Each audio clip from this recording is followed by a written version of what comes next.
like to call the meeting to order. This is the September 12th Board of Registered Nursing meeting. And I'm Michael Jackson, Chair of the Board. And we will begin with introductions to call the roll and establish a quorum. And we can begin on my right. Randy Phillips, Direct Care Provider, and I was appointed by the Governor. Good morning. Welcome. Imelda Ceja-Butkowitz, Public Member appointed by the Governor. Ann Salisbury, DCA Legal Counsel. Like I said, I'm Michael Jackson, Chair of the Board, appointed by the Governor of the faculty role. Donna Gerber, Public Member, appointed by the Speaker of the Assembly. Good morning. Good morning. Yvonne Leonard, Assistant Executive Officer for the Board of Registered Nursing. Good morning. Elizabeth Woods. I'm Advanced Practice Nurse appointed by the Governor. Good morning. Ken Marlborough. I am a public member and I'm appointed by the Senate Rules Committee. Thank you, everyone, for your introductions. Moving right along to item 2.0, public comment for items not on the agenda. We ask that you limit your comments today to 2 minutes, and they will be timed. So public comments for items not on the agenda.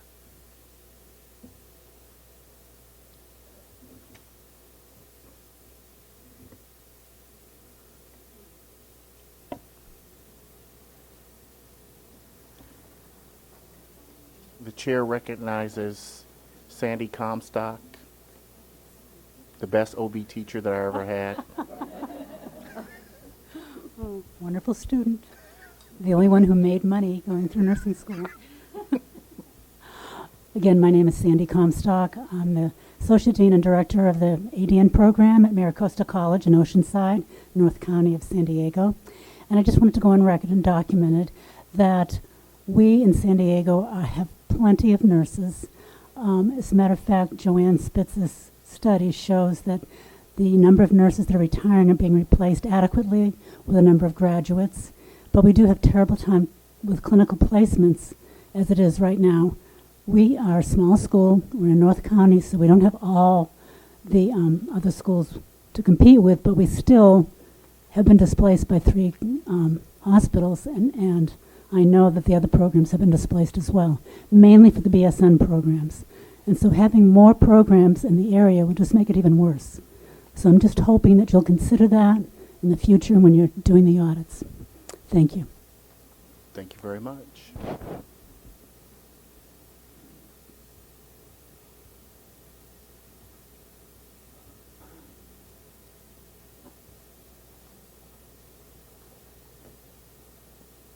Are there any other public comments? Seeing no other public comments, we move on to item 3.0, review and vote on whether to approve the minutes. Item 3.1, June 12th and 13th, 2019. Is there a motion? I make a motion to accept the minutes. Randy Phillips, I second that. Question? In the minutes, my name's not on there for the June meeting. I would like to add that to it, please. To the staff? I make a motion subject correction. And I second that. Are there any public comments? I'll call for the vote. Beginning on the right. Randy Phillips, yes. Imelda Ceja-Butkowitz, yes. Michael Jackson, yes. Donna Gerber, abstain. Elizabeth Woods, yes. Ken Marlborough, yes. Thank you very much. Item 4.0, report on board member activities. Are there any board member activities to report on at this time?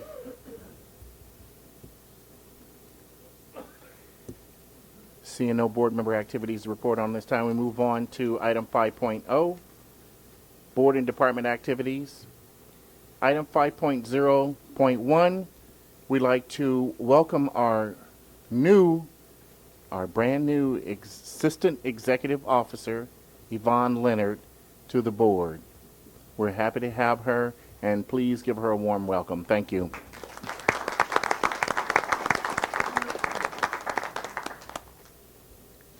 She just doesn't know what she's gotten herself into, does she? And moving on to, are there any public comments related to the new executive officer? Assistant Executive Officer? All right. Seeing none, move on to item 5.1, Executive Officer Report. Good morning, and again, thank you, Michael Jackson, for that introduction. My name is Yvonne, and I am the Assistant Executive Officer, and I'm giving this report on behalf of Dr. Morris, who is in the audience this morning. Starting with the organizational update, the internal business processes. The board continues to review its internal business processes. The board appeared before the Joint Legislative Audit Committee on August 28th to express our opposition to the proposed state audit of the pre-licensure oversight process. The outcome of the legislative vote was 9-2 in favor of the audit. The board will be contacted within the next couple weeks by the state auditor in regards to the audit planning process. Regarding our outreach efforts and communication, the Board of Registered Nursing is currently in the process of releasing the second issue of the BRN report. This is the first issue was distributed to over 45,000 constituents, including other state Board of Nursing across the country. This is the first magazine that we released. If anyone wants to get on the distribution list, please contact us. The magazine was created to better inform constituents regarding licensing, enforcement, education, and other nursing trends. Overall, the magazine has been well received. The board staff will work closely with the Department of Consumer Affairs Marketing and Communication Department to assist with future design and production of the magazine. PCI will continue to distribute the magazine to constituents throughout the state of California and the United States. In regards to our enforcement, the Enforcement Division continues to proactively provide outreach to the community regarding the enforcement process. As of today, staff have presented to academic institutions and clinical agencies throughout the state. It is our hope that our outreach efforts will have a positive impact on educating nurses regarding the board's mission to serve and protect consumers. The 2017-18 annual school survey, this is a reminder that annual school survey report is now available online. The BRN contracts with UCSF to collect data annually on nursing programs, students, and faculty.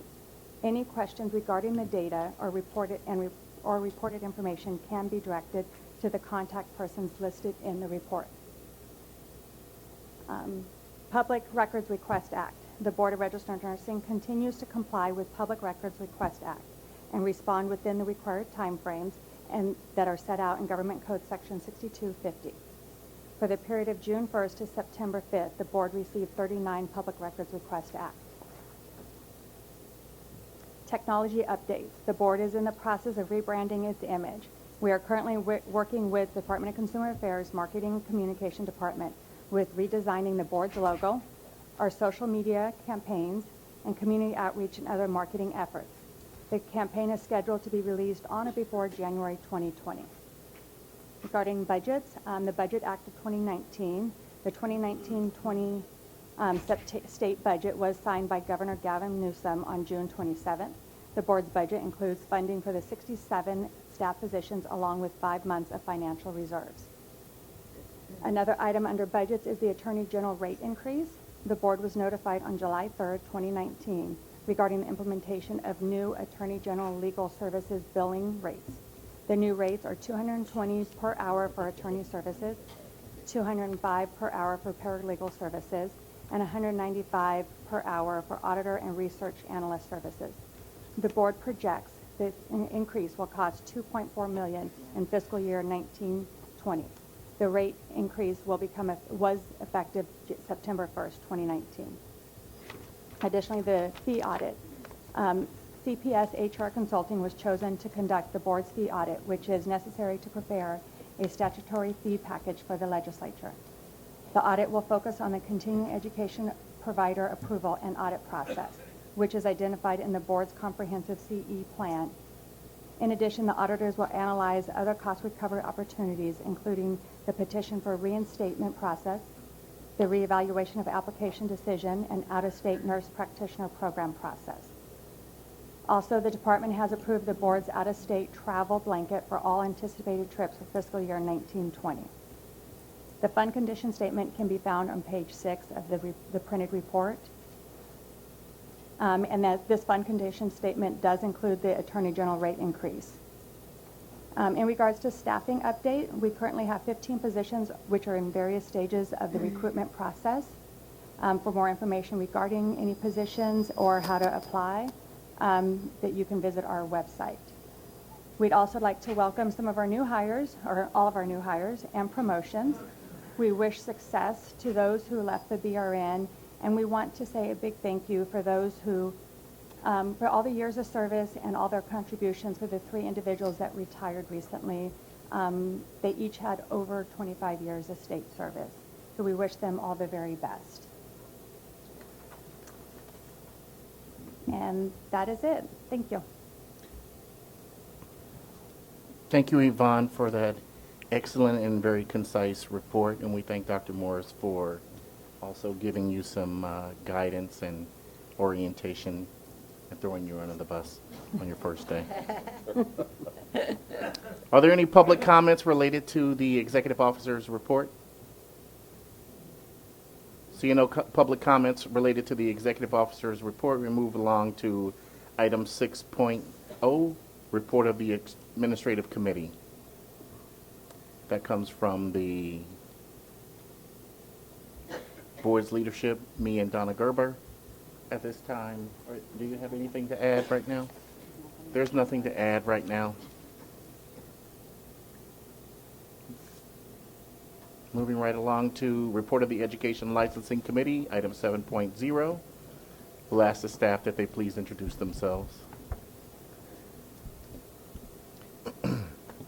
Good morning, Mary Ann McCarthy, Nursing Education Consultant, Liaison to the Education and Licensing Committee. 7.1. Please proceed. Thank you. Vote on whether to recommend ratification of minor curriculum revision and acknowledgement receipt of program progress reports.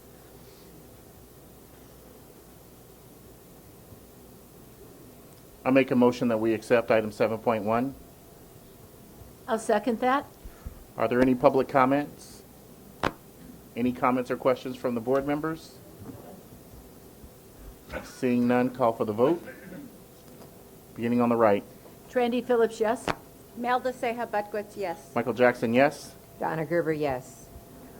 Elizabeth Woods, yes. Ken Marlboro, yes. Thank you very much. Item 7.2.2, recommend continuing deferred status of continuing approval. 7.2.1. Oh, Correction. sorry. 7.2.1, thank you.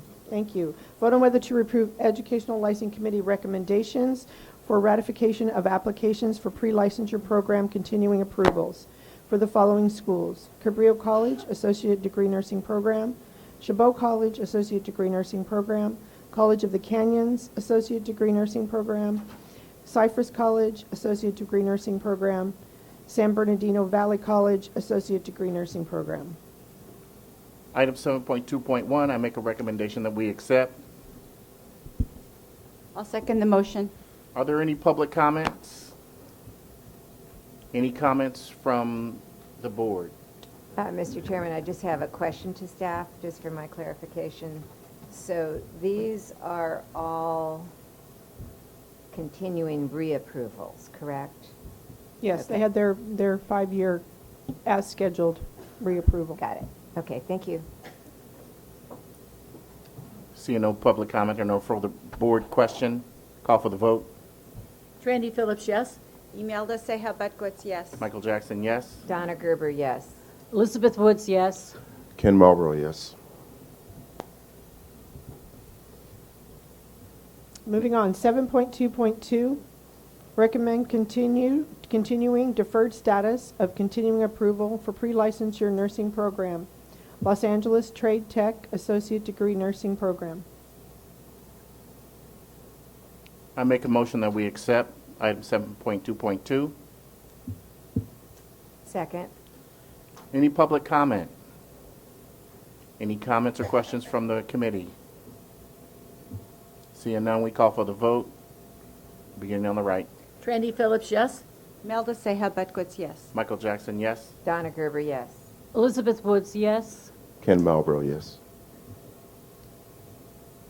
Item number 7.2.3, recommend changing warning status with intent to close to continuing approval of pre-licensure nursing program, Los Angeles Southwest College Associate Degree Nursing Program. Item 7.2.3, I make a motion that we accept. I second it. Are there any public comments or any board comments? Mr. Chairman, I'd just like staff to state The reasons why? the reasons why, yes, please, for the record. So, this was the college that we moved the whole nursing program into another building. They had quite a few non-compliances that over the last 2 years have been brought into compliance, including a complete move and restructure of their program in the new building, including all the classrooms and simulation and skills lab and so on and so forth. The last thing that they were out of compliance with was their Nclex pass rate. So over the last 2 years, they've brought their pass rate up over and above the 75%. They're right about 82% right now. That involved a major curriculum revision, a new admission policy that is a lot more rigorous, and just kind of a rejuvenation of faculty that has been pretty incredible. So I do at this point feel like they should come off. I mean, they've got some of the problems that they had were lack of administrative support. They have a new president who has been very, very supportive of the nursing program. And in fact, their board, the LA County Community College Board, is building them a new building. So with their bond measure now, they will have a new building. So at this point, I did feel that they came into compliance, all the board rules and regulation, and I'd like to get them off of the warning status and back into continuing approval. Thank you. Mr. President, I have a question. Go ahead, please. Okay, you said that their NCLEX rates were around 82%. So how close will those be monitored since they're still low? Well, I monitor them quarterly. The minute they come in, I look at them to see that they are staying above the 75%. And I do believe that with the change in their admission criteria and their major curriculum revision, they'll stay above that. So they will be monitored quarterly.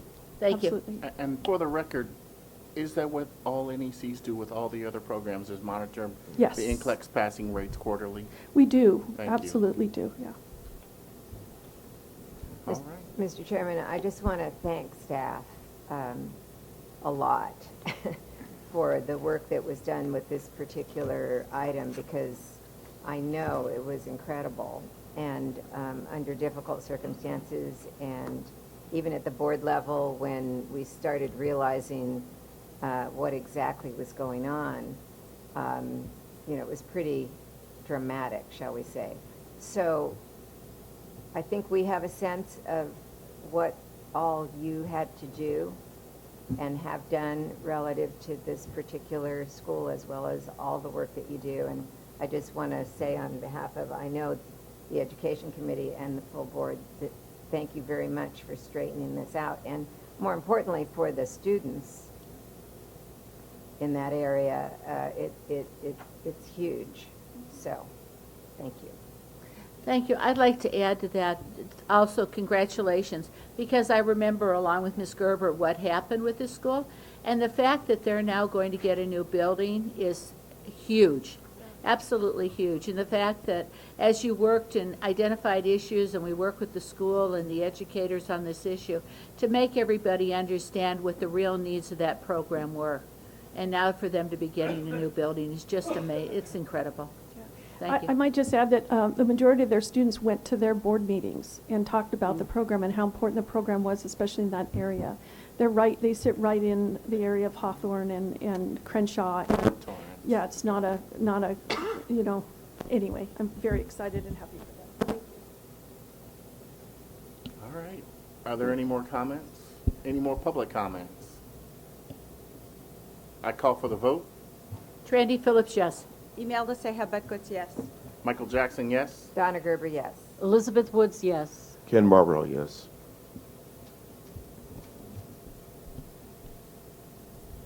Item number 7.2.4, recommend ratification of pre-licensure program change in unit adjustment, or other changes for Santa Rosa Junior College Associate Degree Nursing Program.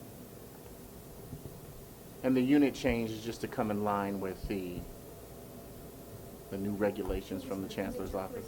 Yeah. Yeah, it was a major curriculum revision, no enrollment increase. Okay. I make a recommendation we accept. Second. Public comment? Comment from the board? Call for the vote? On the Randy right. Phillips, yes. Melda Seha Bedgood, yes. Michael Jackson, yes. Donna Gerber, yes. Elizabeth Woods, yes. Ken Marlboro, yes. Item number 7.2.5, recommend acceptance of program progress reports from Glendale Career College Associate Degree Nursing Program.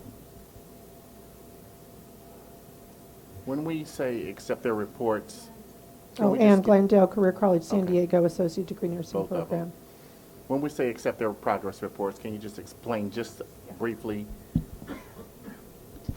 Absolutely. For the record. So Glendale Career College, as you might remember, took on the students from Shepherd University when Shepherd closed. And so that progress report was a culmination of their efforts to get the rest of those Shepherd students through the program and passed through the Nclex pass rate.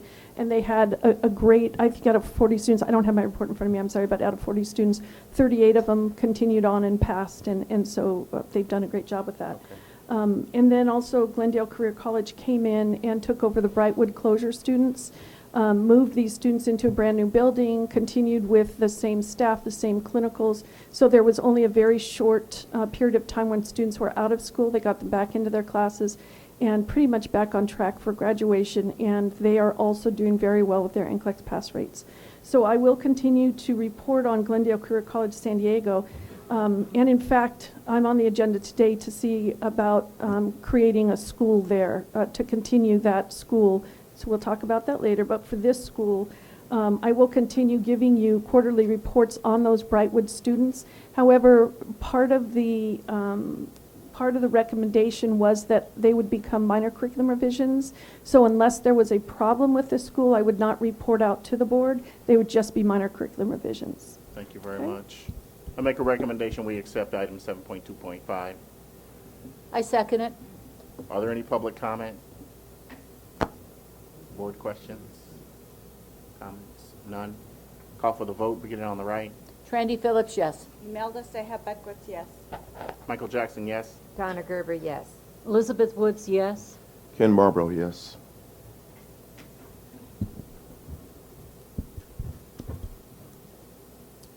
Item number 7.3, vote to recommend acceptance of feasibility study for 7.3.1 Angeles College Baccalaureate Degree Nursing Program.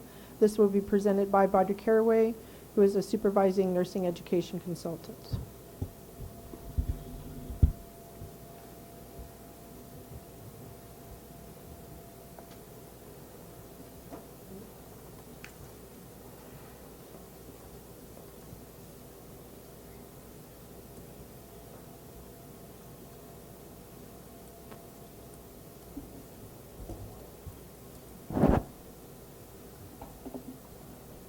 Year's meeting, and the main part of it is right now we are focusing on the enrollment pattern. I'm briefly going to go over their background. Is it? Yeah. Okay. The main campus is located in Angeles College in Los Angeles. And they have two campuses. One is the City of Industry, and this one is going to be on Wilshire Boulevard, in 3440 Wilshire Boulevard, on the third floor. And mainly it's in the Korean town. It is a private colleges, and they are requesting for the feasibility study for a pre-licensure accelerated baccalaureate degree nursing program, which was presented by Dr. McHugh.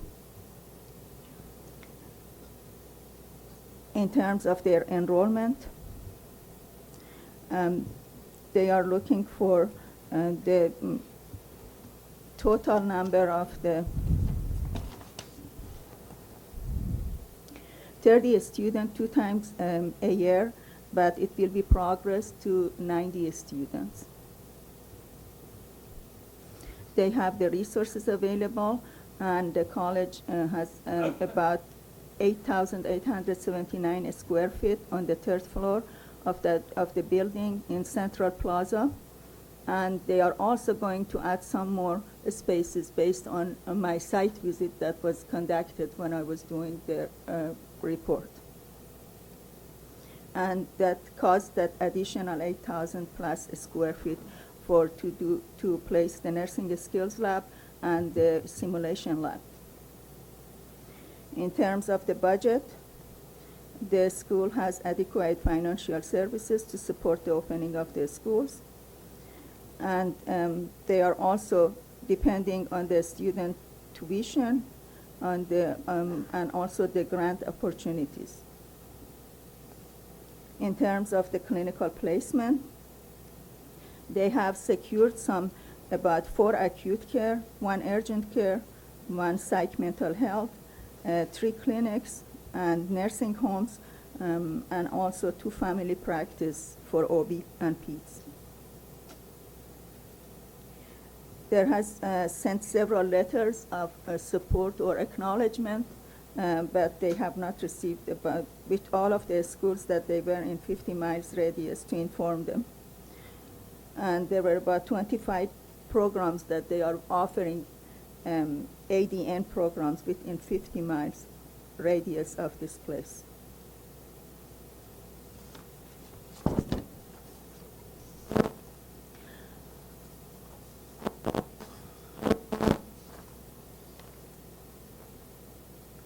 In terms of the composition of the students, they are proposing for the enrollment that the students will be a BSN program, and they are required quarter term and can be completed in 3 years of the continuous study. They are planning to have the first classes in January. Can we take a second I'm for sorry. him to repair it? Let's just take a minute. I'm sorry? Is the microphone working appropriately now? Okay. Is it correct now?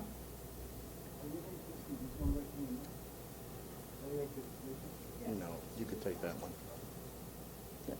Do they want me to do this?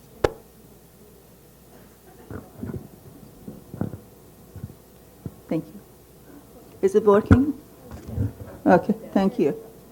Okay, the proposed program is a pre-licensure accelerated baccalaureate degree nursing program. It will require 12 quarter terms and can be completed in 3 years of continuous study. And the program is planning to have it started in January 2020. The first classes in the initial nursing program component will be in 2021. The resources are planned and budgeted to grow as the number of the students grow from 30 to 90 by the 3rd year of the program. The students will be admitted to the nursing portion of the program on a cohort basis, with the cohort starting twice a year, winter and summertime. Enrollment projections are based on number 1, high unmet demand of the nursing education in LA area, available clinical placement, and available qualified faculty, and availability of the experienced nursing management personnel, including the dean. With the 10 years of the experiences, she's working very closely with the administration team to see this one will be a success. They are also planning to have it with the Nclex pass rate of about 90% for the full compliance. The BSN program will allow for multiple points of entry. One group will be a student with no prior college coursework. They may enroll in the pre-nursing courses and complete all requirements.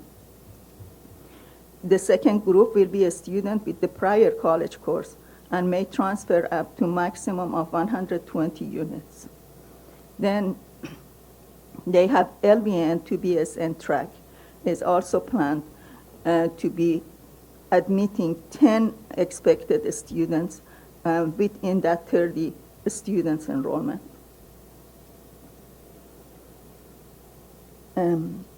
They also looking at the 30-unit option to be offered. And they are, in terms of the accreditation, they are accredited by Accrediting Bureau of the Health and Education Schools in 2009, and they have received CCNE, which is the Commission on Collegiate Nursing Education approval in 2016 for their RN to BSN program. So they are accredited for those two. The proposed program is accelerated generic baccalaureate degree nursing program, and will require 12-quarter term and can be completed in 3 years. As I mentioned, they are going to anticipate starting it in January of 2020 if approved. Thank you. Thank you. Are there any questions from the committee? Yes, Mr. Chairman. Yes. So, I noticed that, I think what, if I understand correctly, what you're asking us to approve is that their enrollment will be 30 2 times per year. That's correct. But are you asking us to, in this meeting, also approve enrollment at 90? That's was my question to the Dean School of Nursing, but at this point I am requesting just the one that they asked 32 times a year for 60 students to see how they are progressing. They are right now in the feasibility phase, and we are requesting the feasibility. Then they have to have full explanation while they are completing their self-study report. Right. So the board's action today is not approving 90. No, Correct. it's only 60, Only 60, 32 times. 32 times. Okay. Good. Yeah, just as I mentioned, it is only for feasibility study. The feasibility study is very, I think, basic at this point, but all of this information will be resubmitted during our next phase, which is self-study report. Okay, and so when do they begin, when would they begin enrolling students into, The or is proposed that is not set yet? Yeah, the proposed is that if the self-study report get accepted and approved, then they have, if they get this approval of today, then they will have the ability to start looking at the faculty and looking at the program. And when they started reporting the self-study, if self-study report is accepted, then that's the time that they are looking at enrolling them in January 2020, the first cohort. Which is in a few months. That's correct. So the anticipation is that this will come back when?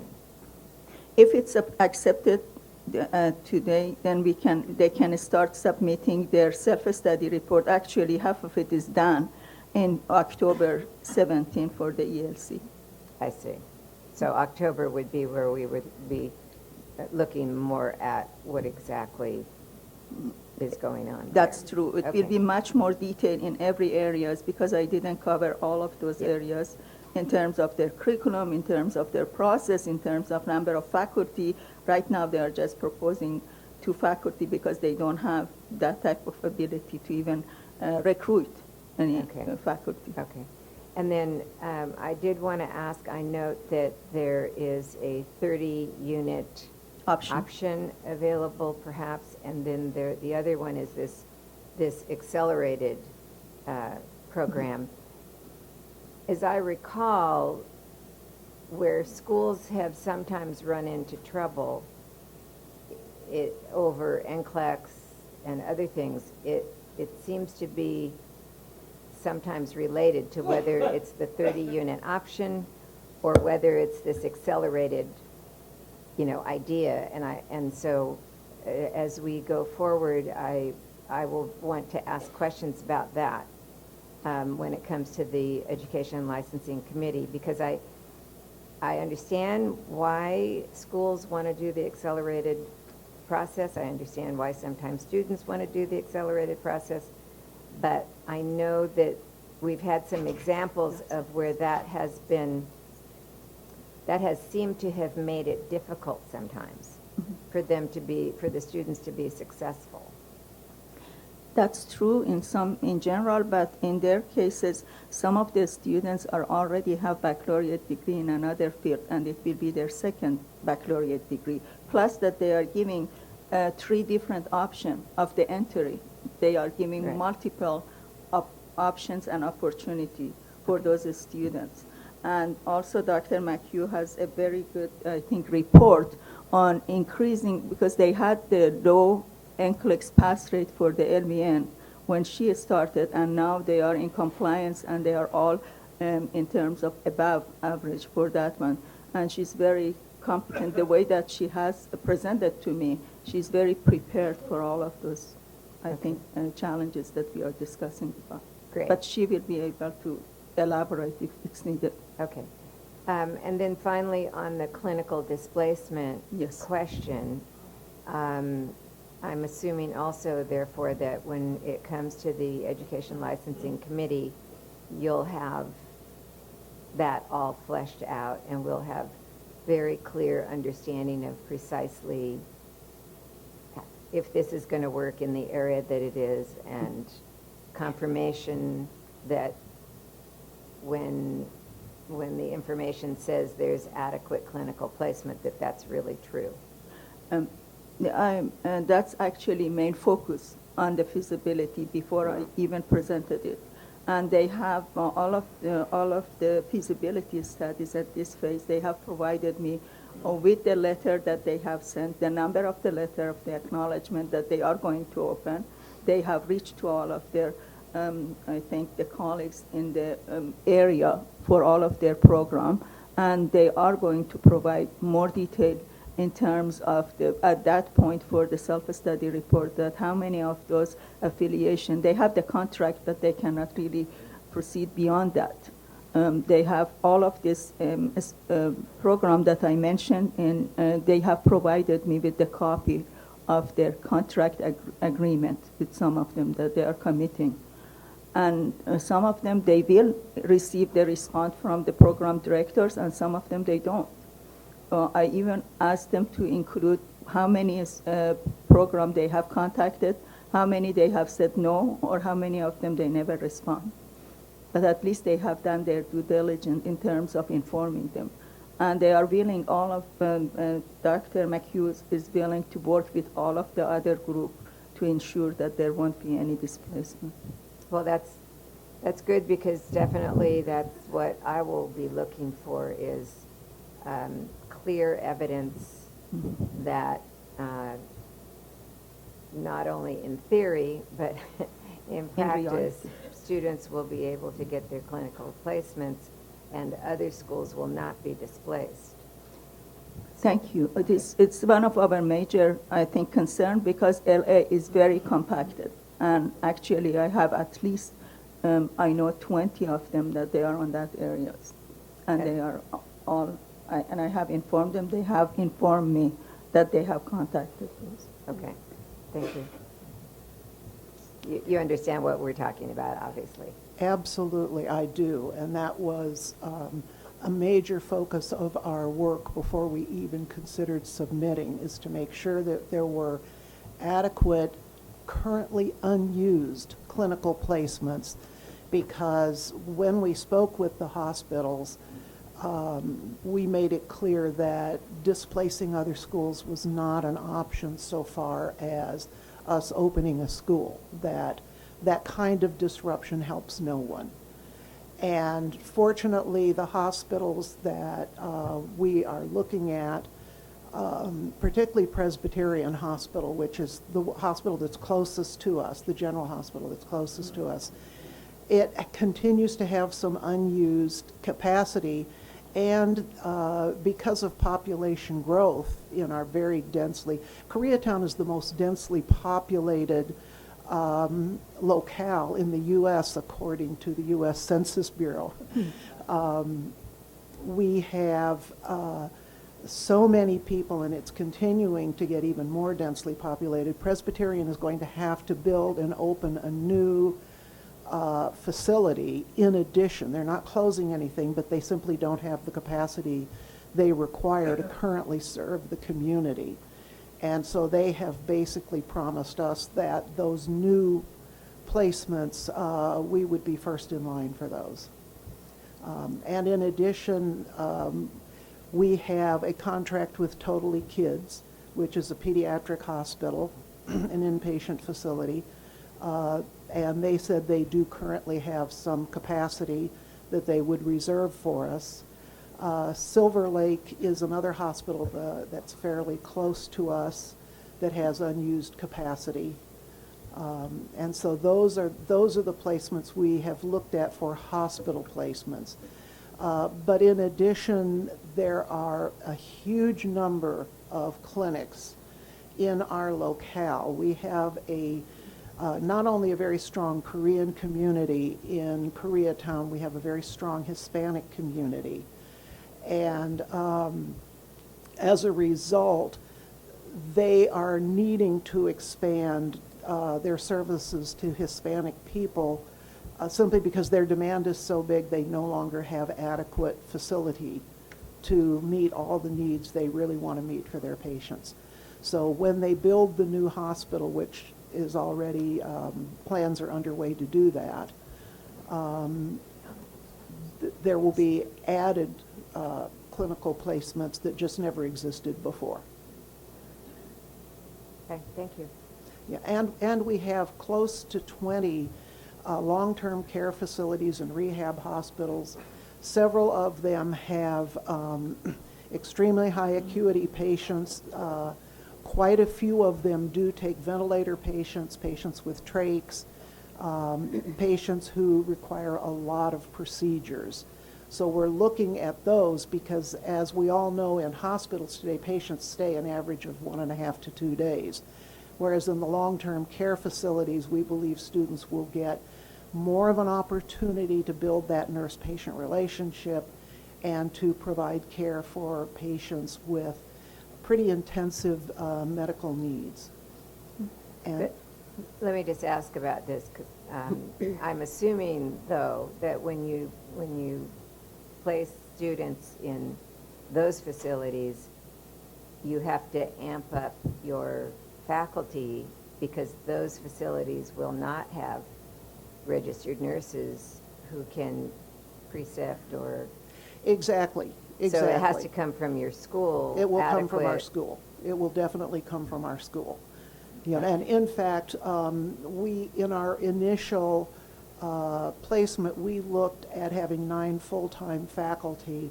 And in my discussions with the faculty, we've talked about, in addition, in the self-study, adding 2 full-time clinical faculty to make sure we have faculty who have continuity with clinical. I know most schools don't use full-time faculty for clinical, but we want some of them. Dominguez Hills, UC Dominguez Hills, they have a really great course that I've sent faculty to before in how to be a top-notch clinical instructor. And I'm planning to send faculty to that so that we can make sure the clinical education is as strong as it can possibly be. Thank you. Okay, Mr. Chairman. What's the cost of the program? Well, year by year, the cost will change. When we talk about admitting students in January of next year, at this time, I'm not sure that that schedule will be adhered to, but those students would be for the gen ed and pre-nursing. They would not be nursing. It would not be till the second year of the program that we would start an actual nursing cohort. All right, so in those cases, we're looking at perhaps about $1 million for the first cohort in terms of hiring faculty. We've already got classrooms. No, the cost to the student. What's the cost to the Oh, student? I'm sorry, the cost to the student. I don't think so. No, when you said the cost of the program, okay, the cost to the student will be approximately 300 a credit hour, times 180 credit hours if they come with absolutely nothing. And that looks like that will be about, I think it's about 110,000, 108 to 110,000 for the entire program. And that's assuming they come directly from high school with no college credits. If they get other college credits at community colleges, we intend to be very liberal with transfer credits insofar as our ABUS, our accrediting agency, allows. They'll certainly have to take their nursing with us, but we're going to be very generous with transfer credits to keep the cost as low as possible. Our student population in Koreatown are not wealthy students. We have our current population for our other programs, I would say, is about 95% minority students. And we're very careful about how we select. We provide a tremendous amount of tutoring and support, which is how we went to, for the last 2 years, for our BN program, we've had 100% pass rate. And when I was director at National University with my Nclex success program, that school went from a 75% pass rate to a 97% pass rate. And they've maintained it since I left in the 90s. So we have a very strong Nclex success program. We also have an ESL program to help students for whom English is their second language, which is true for many of our Hispanic and Korean students and Japanese students. So for the students who are coming, let's say they are able to transfer, however many units, and then they start the nursing part. Exactly. What roughly does that program cost them? That will be about 90 credits times $300 a credit hour, about 27,000. Okay, thank you. Any other comments or questions from the board members? Yes, I do have a question, Mr. Chair. You said you had a program at LVN to Baccalaureate. Is that correct? LVN to Baccalaureate? No, we had an LVN program, vocational nursing. We do have an RN to BSN program. Okay, not an LVN? No, ma'am. Okay, I misunderstood. We intend to add an LVN to BSN for 10 of the 30 students. In the self-study, we'll flesh that out. Thank you. Right. And in terms of 90 students, the application asks what would ever be the total number of students. We would only admit 30 twice a year. But given that they're in the nursing program for 2 years, that means there could be up to 90 students in various places in the program. We have no intention of admitting 90. We don't have any thought of that. 30 only.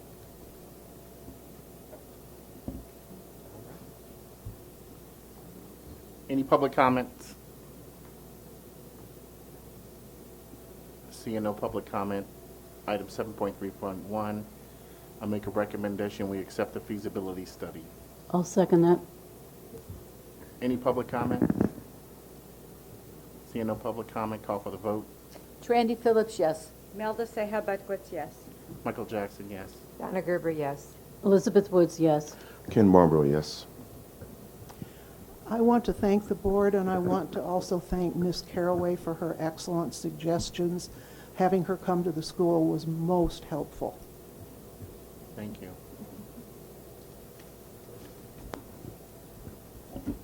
Item number 7.3.2, vote to recommend acceptance of feasibility study for West Coast Ultrasound Institute, School of Nursing, Associate Degree Nursing Program, presented by Baudry Caraway, Supervising Nursing Education Consultant.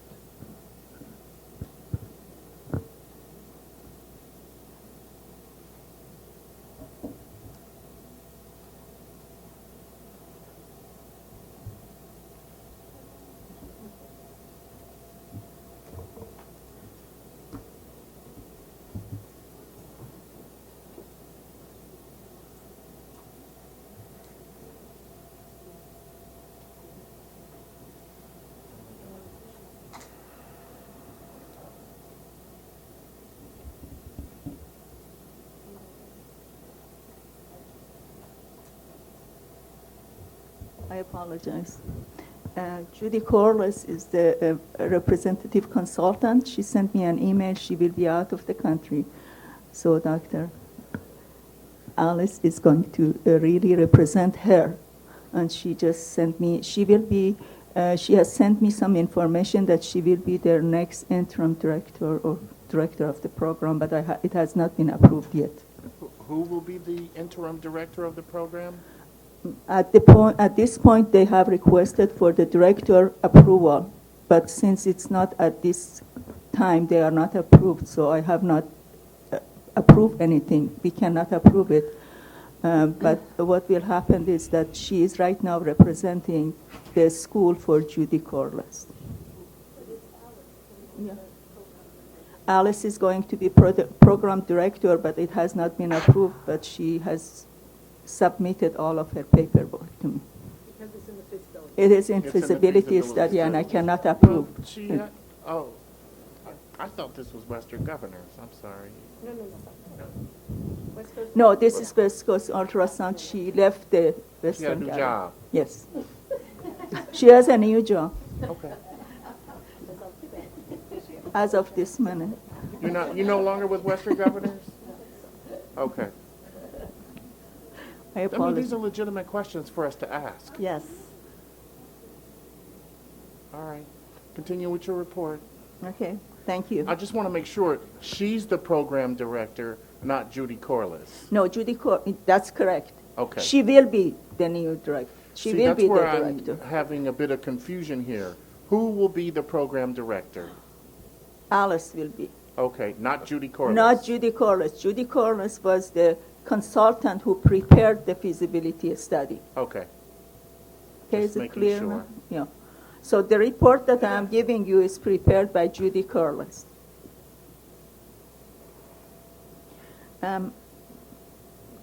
So this report is regarding to the West Coast Ultrasound Institute, the School of Nursing Associate Degree Nursing Program. And Ms. Judy Corliss is the consultant for the West Coast Ultrasound Institute School of Nursing in Los Angeles. And the proposed ADN educational program at the West Coast Ultrasound Institute School of Nursing has the full support and approval of the corporate and the campus leadership. The sole objective of this one is to provide the region with the program as ADN. The first and the description of the institution is that it started in Beverly Hills, Los Angeles in 1998. The campus was established basically by the founders, Dr. Smith and also Mrs. Myra Jason, who is a registered nurse, sonographer, and basically it was for the sonography and for the magnetic imaging and vocational nursing. The campus is in Mid-Wilshire, and also they have about approximately 25,000 square feet, occupying entire fourth floor of one of the building in the Paramount Plaza office building. They are serving the same as the previous program, the Korean town and also other diverse populations such as Latinos. West Coast Ultrasound Institute has assessed approximately 1,200 of the current students that they are thinking of admitting to the program. 85 to 95% of them that they have contacted, they want to attend their program. In terms of the accreditation, they are approved first as ACCSS, which is for the non-degree and degree program finalized in 2016. They have the Board of the Vocational Nursing approval, which will go through May 2022, and they have BPPE, it's Bureau for the Private post-secondary education accreditation will go through November 30, 2022. In terms of their enrollment, the goal is to admit 30 students 3 times in the first calendar year. And the first 3 nursing cohort will have a maximum of 30 students enrolled in each cohort. In terms of the financial aid, they have availability for the students to have the financial aid, and Wasc have recently secured 1 million line of the credit for supporting of this program. The other resources, they are planning to hire the faculty after they being approved for the next phase. And the dean and directors, which they already have recruited, and sent all of the paperwork for the future plan.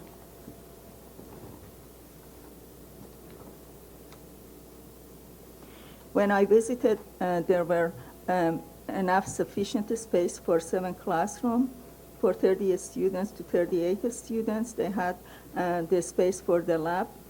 They have still they are in the process of remodeling, and they are constantly providing me with the improvement, which will be reported during the self-study. The projected number of the nursing faculty based on the 30 students, they are looking at the 5 to start, and they are basically looking at the 12 full-time faculty plus. In terms of the clinical placement, they are looking to work very closely with the LA consortium and make sure that there will be no displacement. They also contacted some of the schools and universities in the LA area and provided some of the response from that, which is included in your report. Thank you. Comments and questions from the members? Thank you. So the LA consortium, is that a consortium where every program is in? Does every nursing program participate? Not necessarily, because some of the program, they cannot afford the cost of it, or they find it that it's not really supporting what they want, especially for the ADN program when they are preparing the BSN, or for some other areas they have lost that type of, even though they paid the due, they couldn't really secure that place. So for several reasons, some of them they selected not to be.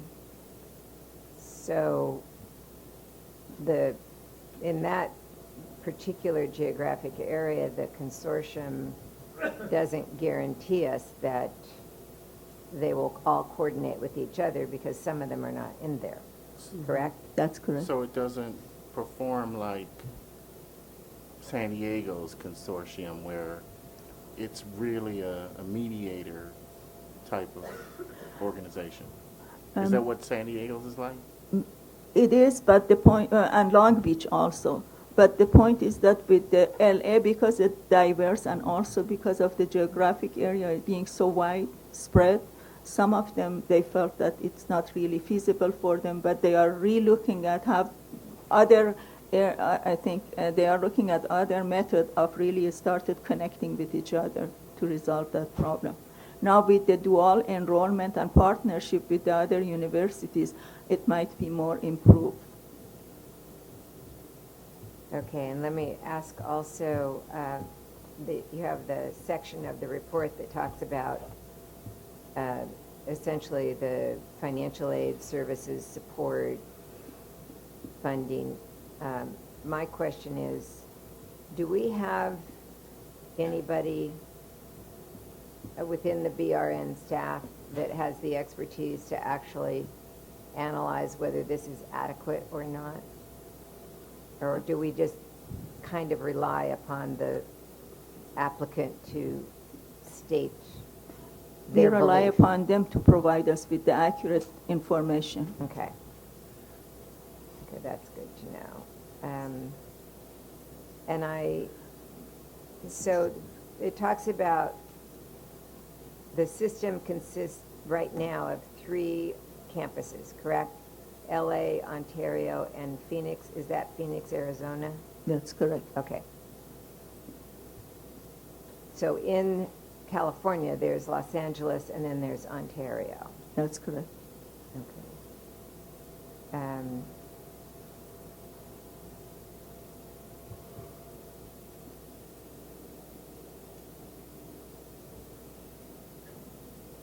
And so there's another reference in the report that speaks about so this organization has assessed all of the approximately 1,200 current students, and 85% to 92% have a desire to continue education at the campus when it's approved by the BRN. Who are those 1,200 current students? They're the ones that are taking sonography and LVN. And LVN. Yes. So there's 1,200 of them. No. So that's where, I mean, that's what it says here. Has assessed all of the approximately 1,200 current students. Yeah.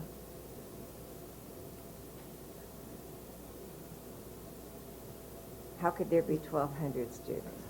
Yeah, I will refer it to them to answer Okay. your question, but based on the report that they have provided, when I had the meeting with them, that's they confirmed. Now I would like the school to present that. Is it 1,200 students from From other the sonography. allied health? Correct. So all the other allied health programs that the school has posted, and these are the students who are current census as well as graduates I'm who would sorry. like to continue their program.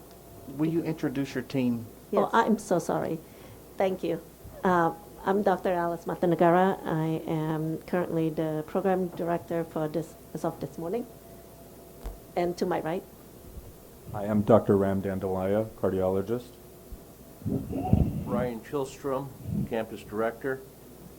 Mr. Andrew High, our chief operating officer.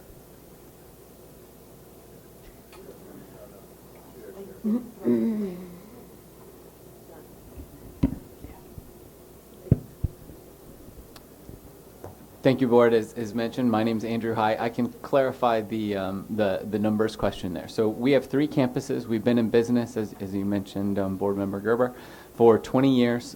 We have approximately, and I think this is where a little bit of the confusion is, we have approximately 1,200 current students, and that's in a pediatric ultrasound program, a cardiovascular ultrasound program, a diagnostic medical sonography program, a magnetic resonance imaging program, actually 2 variations of that. Based off of imaging, and then we also have vocational nursing programs. So the survey that we talked about was all of the vocational nursing graduates that we've had in the 20 years that we've been in operation. And so we currently have a vocational nursing program both in Ontario and at our Los Angeles campus, and we've been educating and graduating those students for a long time, and that was the population that we surveyed to gauge interest in the registered nursing program. Okay, thank you. And we always ask this, so what is going to be the cost to the student for your program? Cost will be $62,000. I'm sorry, $64,000 will be the gross cost, and that'll be before we attribute a scholarship program, whether they're a veteran, whether they come from a low-wealth, underserved community, or they are going to work in the Central Valley. We will also scholarship them. So when I heard some of the costs earlier today, I was pretty astonished, but we've been in operation for over 20 years. We're well established. We have the financial resources to offer a program, a very good program to the urban communities and surrounding communities at the cost of $64,000. And that is the gross cost, as I say, before we apply scholarships to it. For the whole program, not just per year? The entire program. There's no add-ons. There's no, hocus pocus in that at all. Thank you.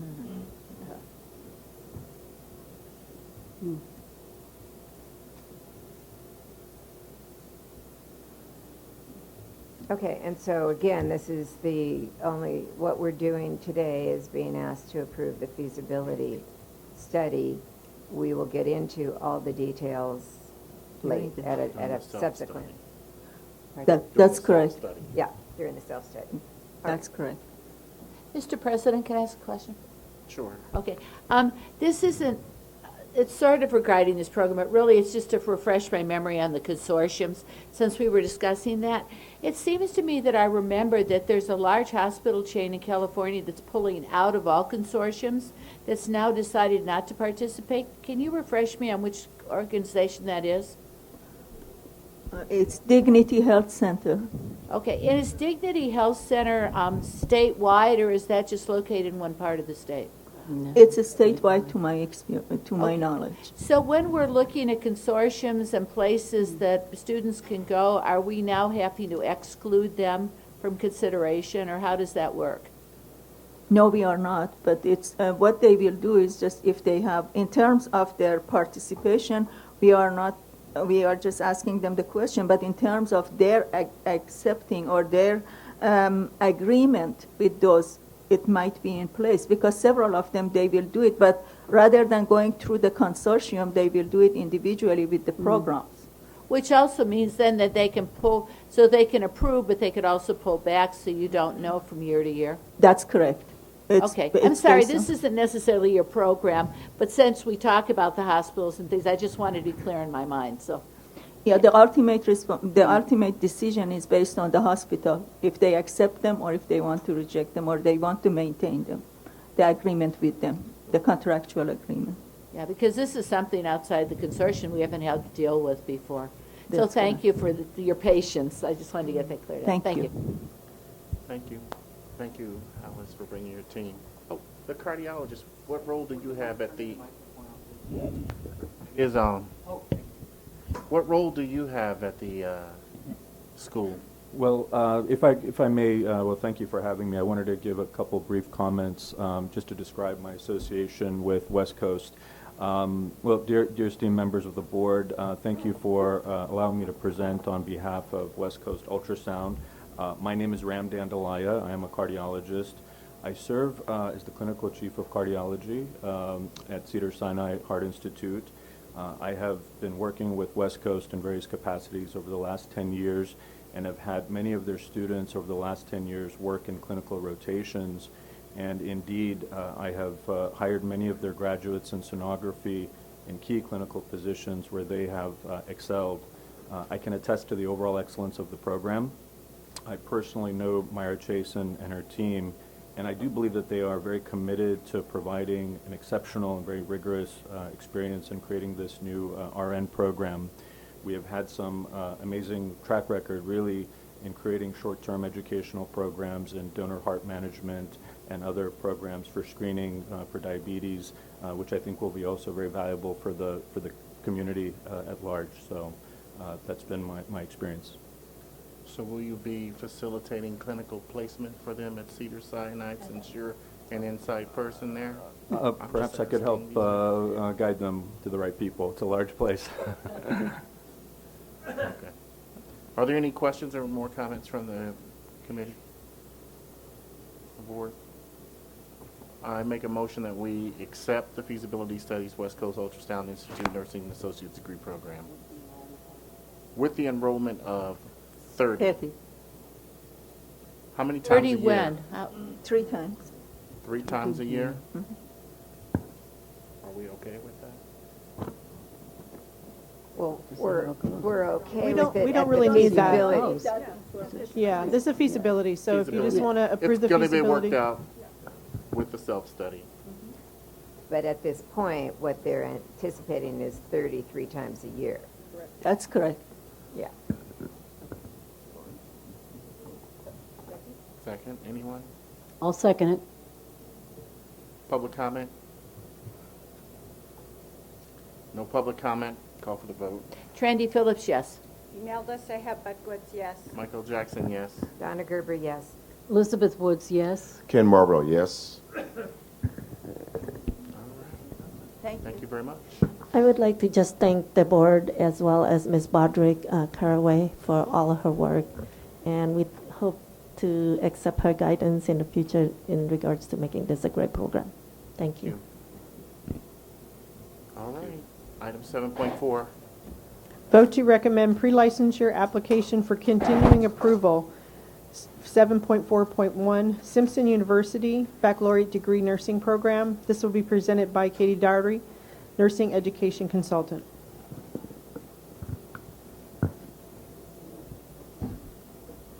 I'm trying to power through, so we can get a break after the ELC. Yeah. Also, I have to move everything around. Sorry about that.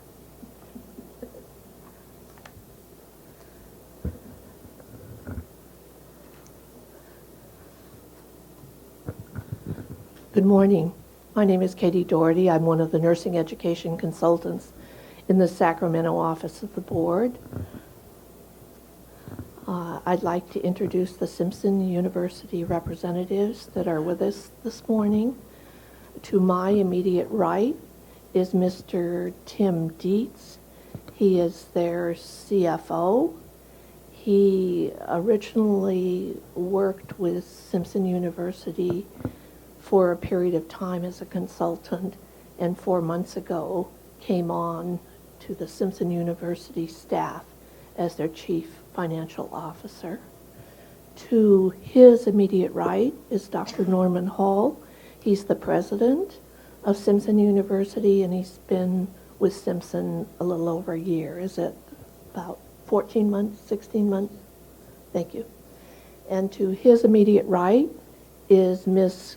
Christy Stevens. She's the current program director. She's been in that role since 2014. She's been at Simpson University in faculty capacity since 2012, I believe.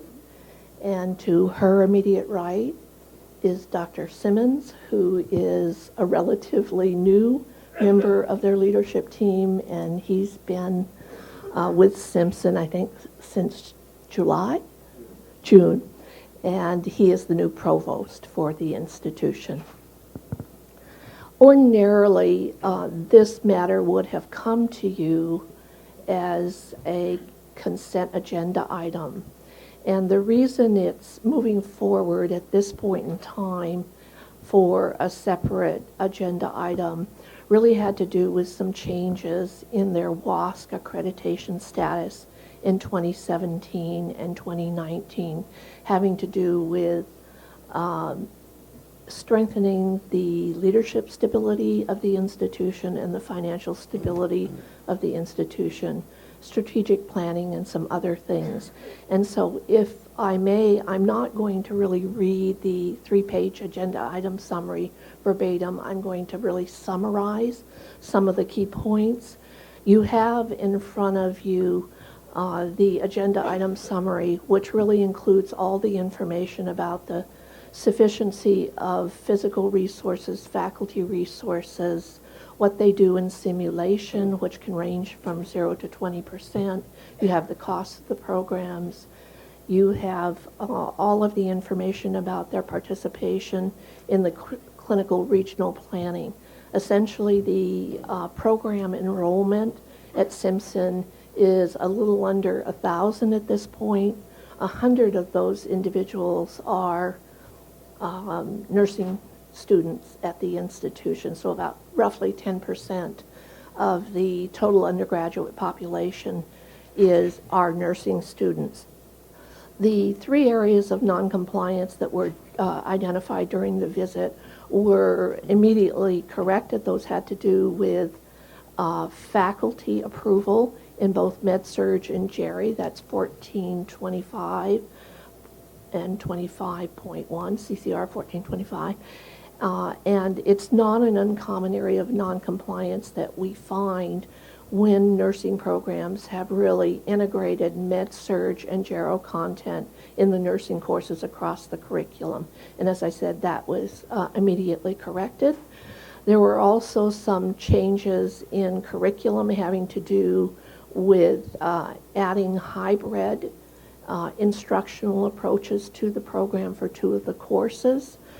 For a variety of reasons, some at the request of the students and the evaluative feedback, some having to do with accessing particularly faculty resources in areas such as pediatrics, which everyone knows some of the challenges that nursing programs are experiencing is really finding those pediatric faculty in OB, peds, and psych mental health.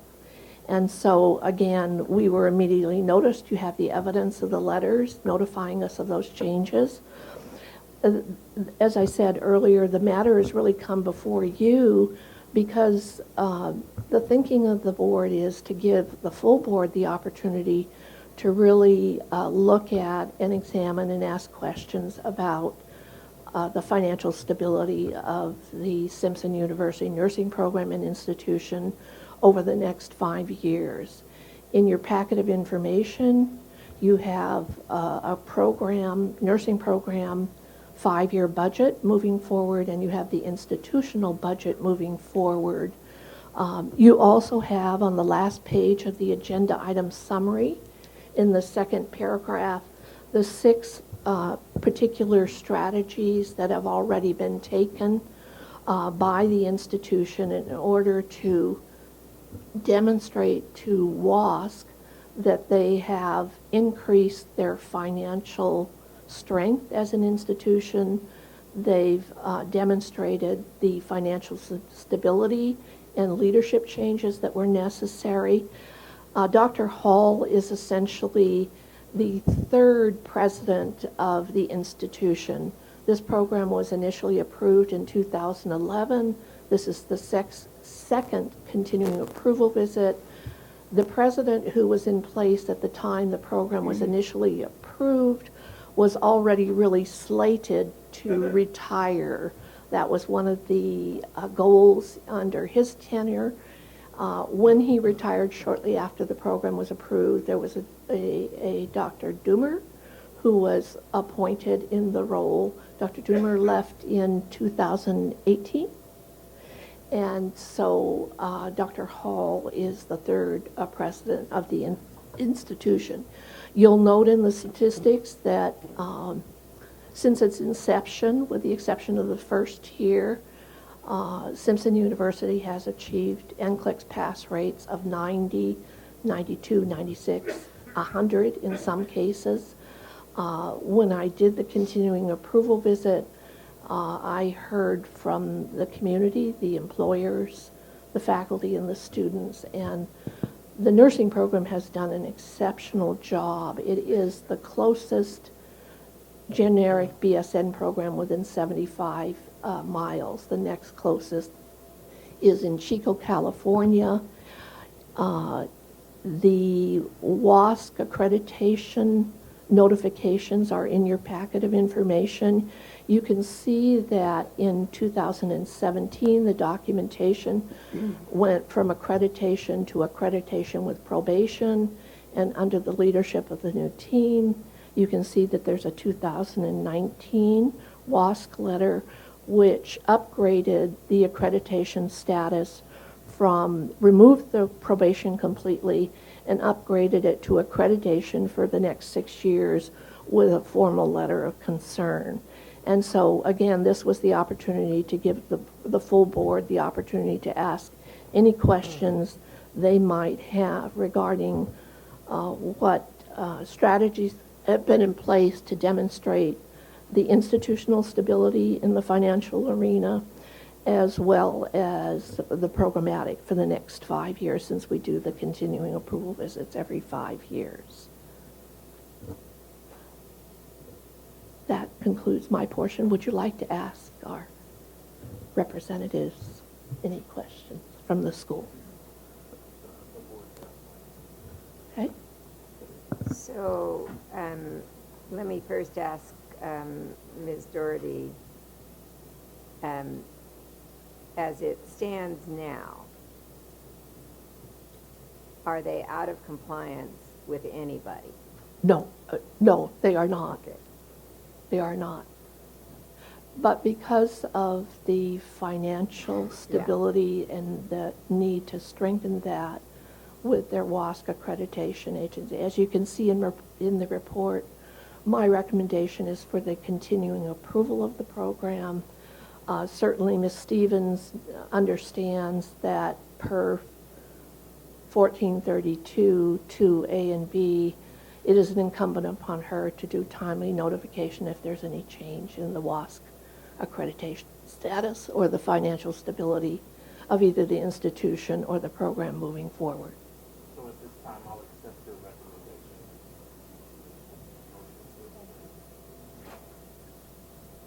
Motion to accept your recommendation. I'd like to clarify. Is there a second? Okay. I'll second the motion. Okay. I want to clarify Sure. how we would, in this particular case, move forward. So if the board votes to do a continuing approval, it's a 5-year approval, correct? That's correct. So do we need to specify that there would be, for example, quarterly reports? My recommendation would be that we continue to monitor. I'm in pretty constant communication with Ms. Stevens over a variety of matters, faculty, clinical facilities. I would recommend that we closely monitor it and that it really be the responsibility of the program and the institution is to continue to be in compliance with 1432. So I'm not I don't necessarily, I'm not clear on what quarterly reports would do, because it wouldn't really get to the expectation that if there is a change in the accreditation status, we really want to know per 1432 within 10 days. So a quarterly report might not do anything to accomplish so that. Really it's within 10 days of any action by Wasc? No. So if you look at Okay. 1432, A and B, it talks about any institutional changes that could potentially have an impact on the students, including financial factors. And so that's why I'm really recommending continuing approval, and with a really clear understanding. I think Ms. Stevens really clearly understands that it's incumbent upon her, and I will tell you the institution and the program has been fully transparent in identifying. Well, Mr. President, I think our motion should state that the approval is with the understanding that there is a 10-day notice requirement. Per 1432, that the program recognizes their responsibility to be in compliance with.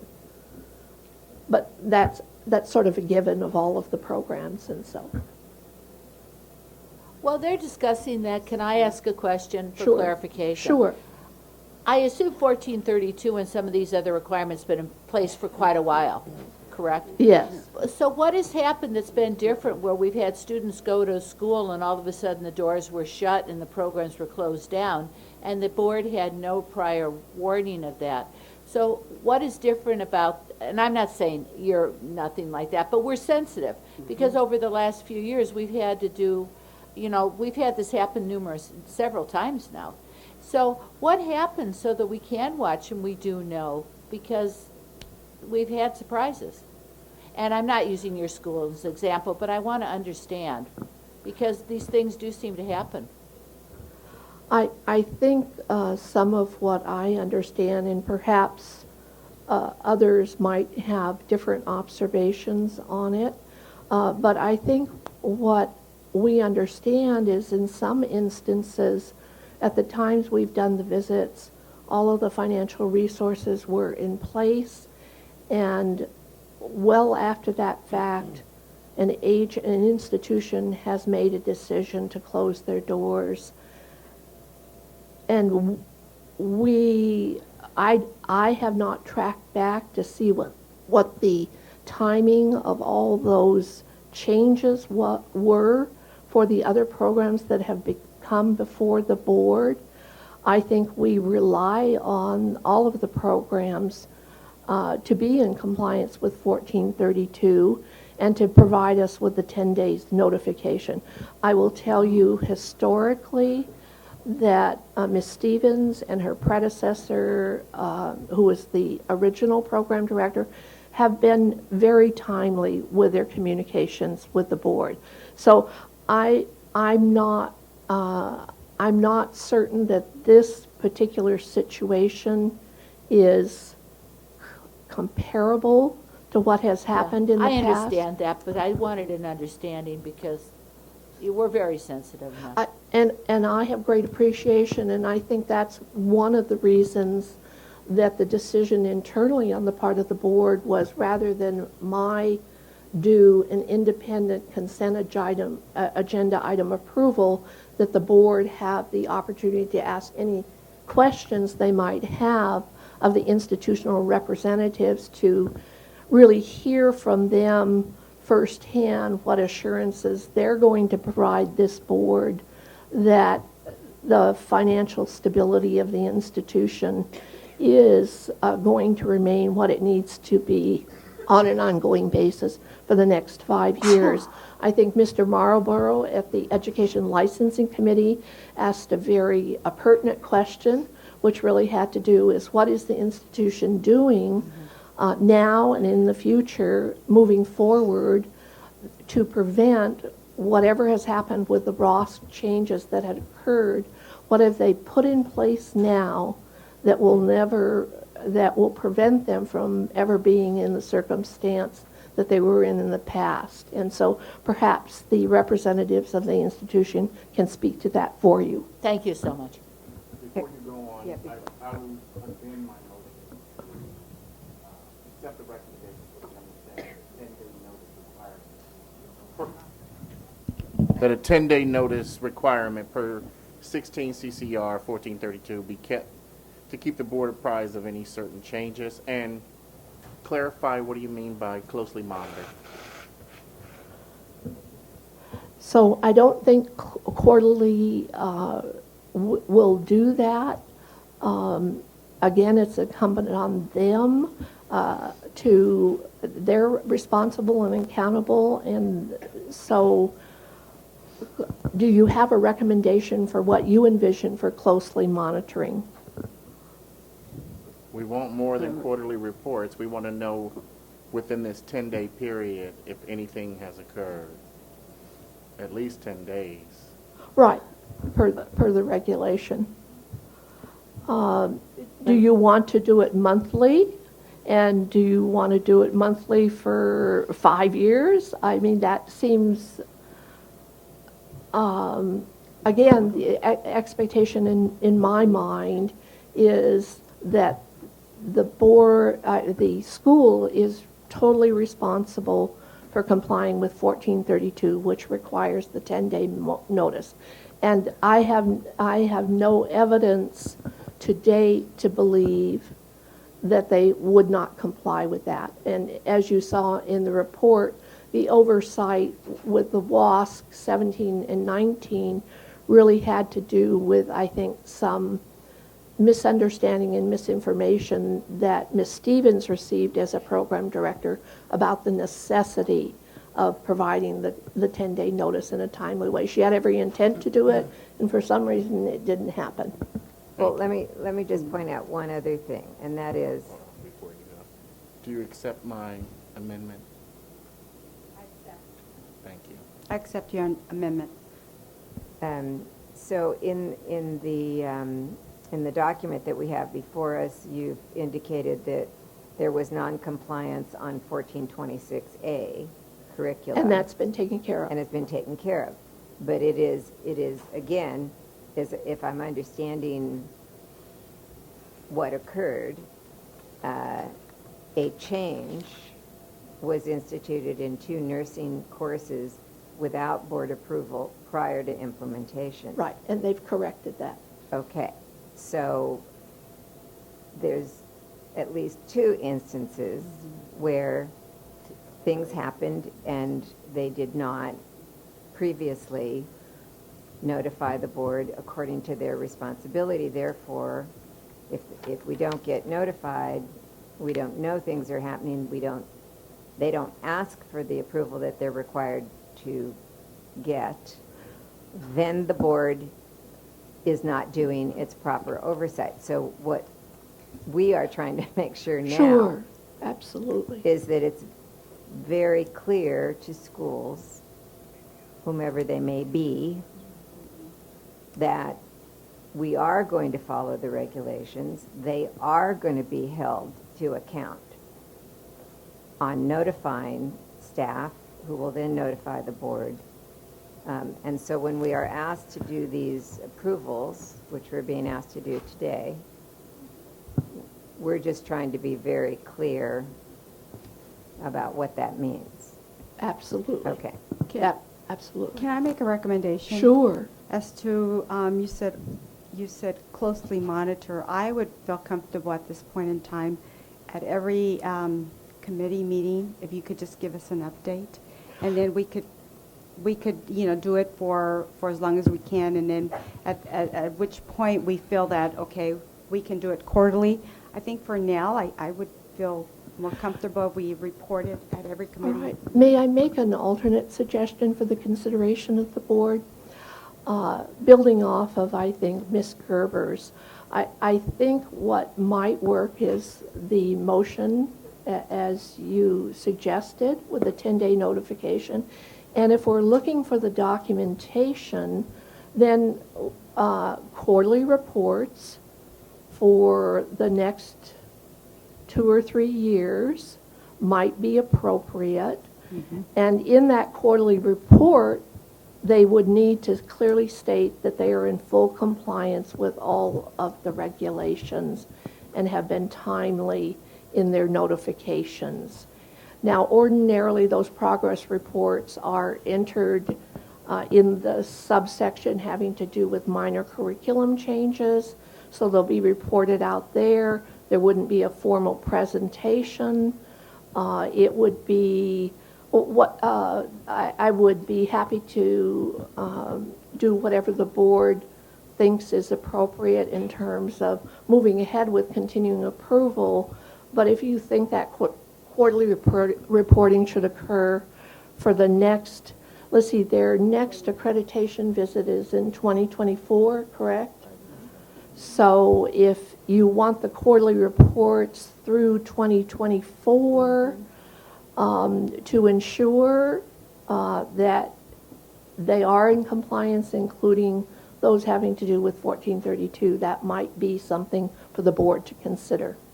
And that would take care of whatever Wasc reviews are undertaking, because all of the financial progress is in progress in actuality. If you looked at the agenda item summary, their goal is to have a target of 1,200 enrolled in the program. And so they're a couple hundred away from that at this point in time, a couple hundred, and that was to be over a 5-year period, so that might be appropriate in terms of the monitoring that the board wants to see, given all of the concerns that have occurred. And thank you, Ms. Gerber, for so articulately expressing what some of the issues that the board has dealt with in recent. So I'm going to amend my motion again. Recommendation is with the understanding that a 10-day notice requirement per 16 CCR 1432, keep the board apprised of any certain changes, supplement that with quarterly reports for the next 2 years.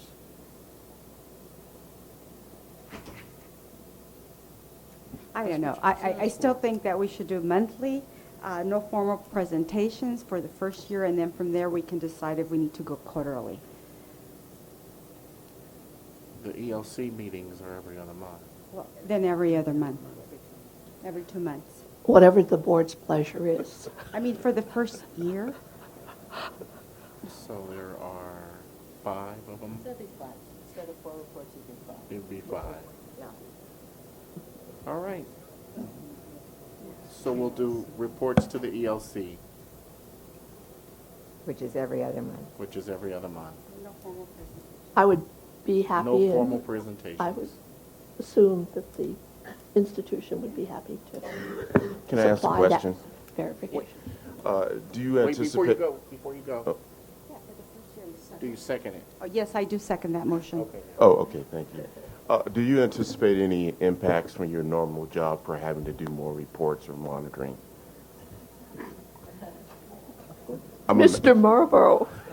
I'm a manager. I think every time we ask for something, Then there's you a cost. know. So I just want to know. I want it on record. What is there? Do you anticipate any impacts for having to do this?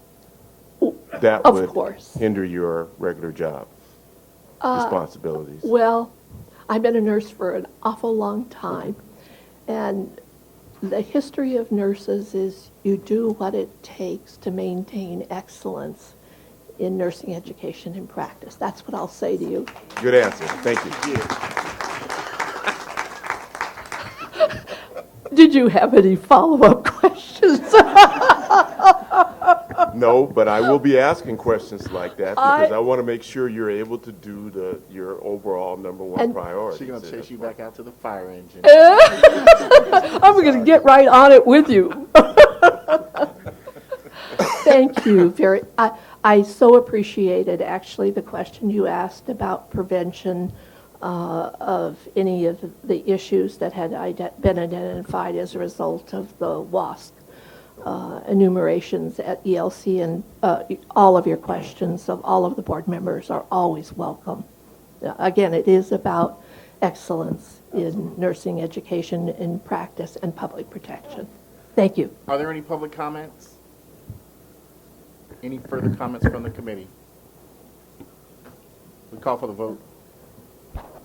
Mr. President, before we vote, I'd like the motion, the final motion reread, please. Slowly.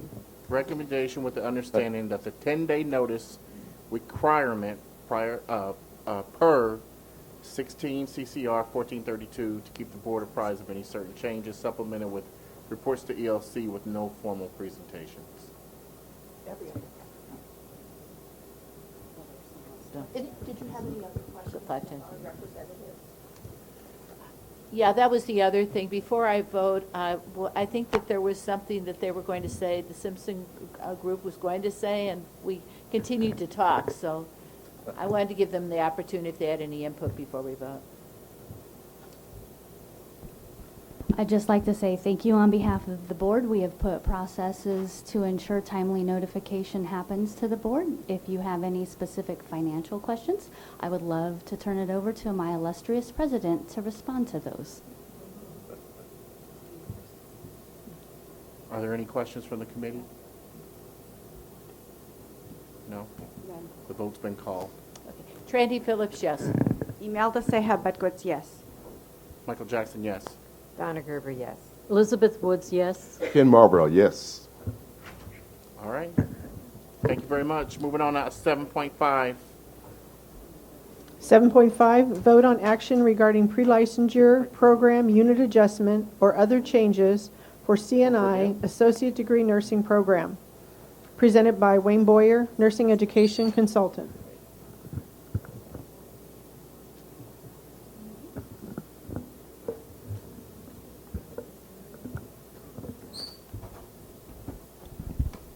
Good morning. I'm Dr. Wayne Boyer. I'm a nursing education consultant and the assigned nursing education consultant for CNI College.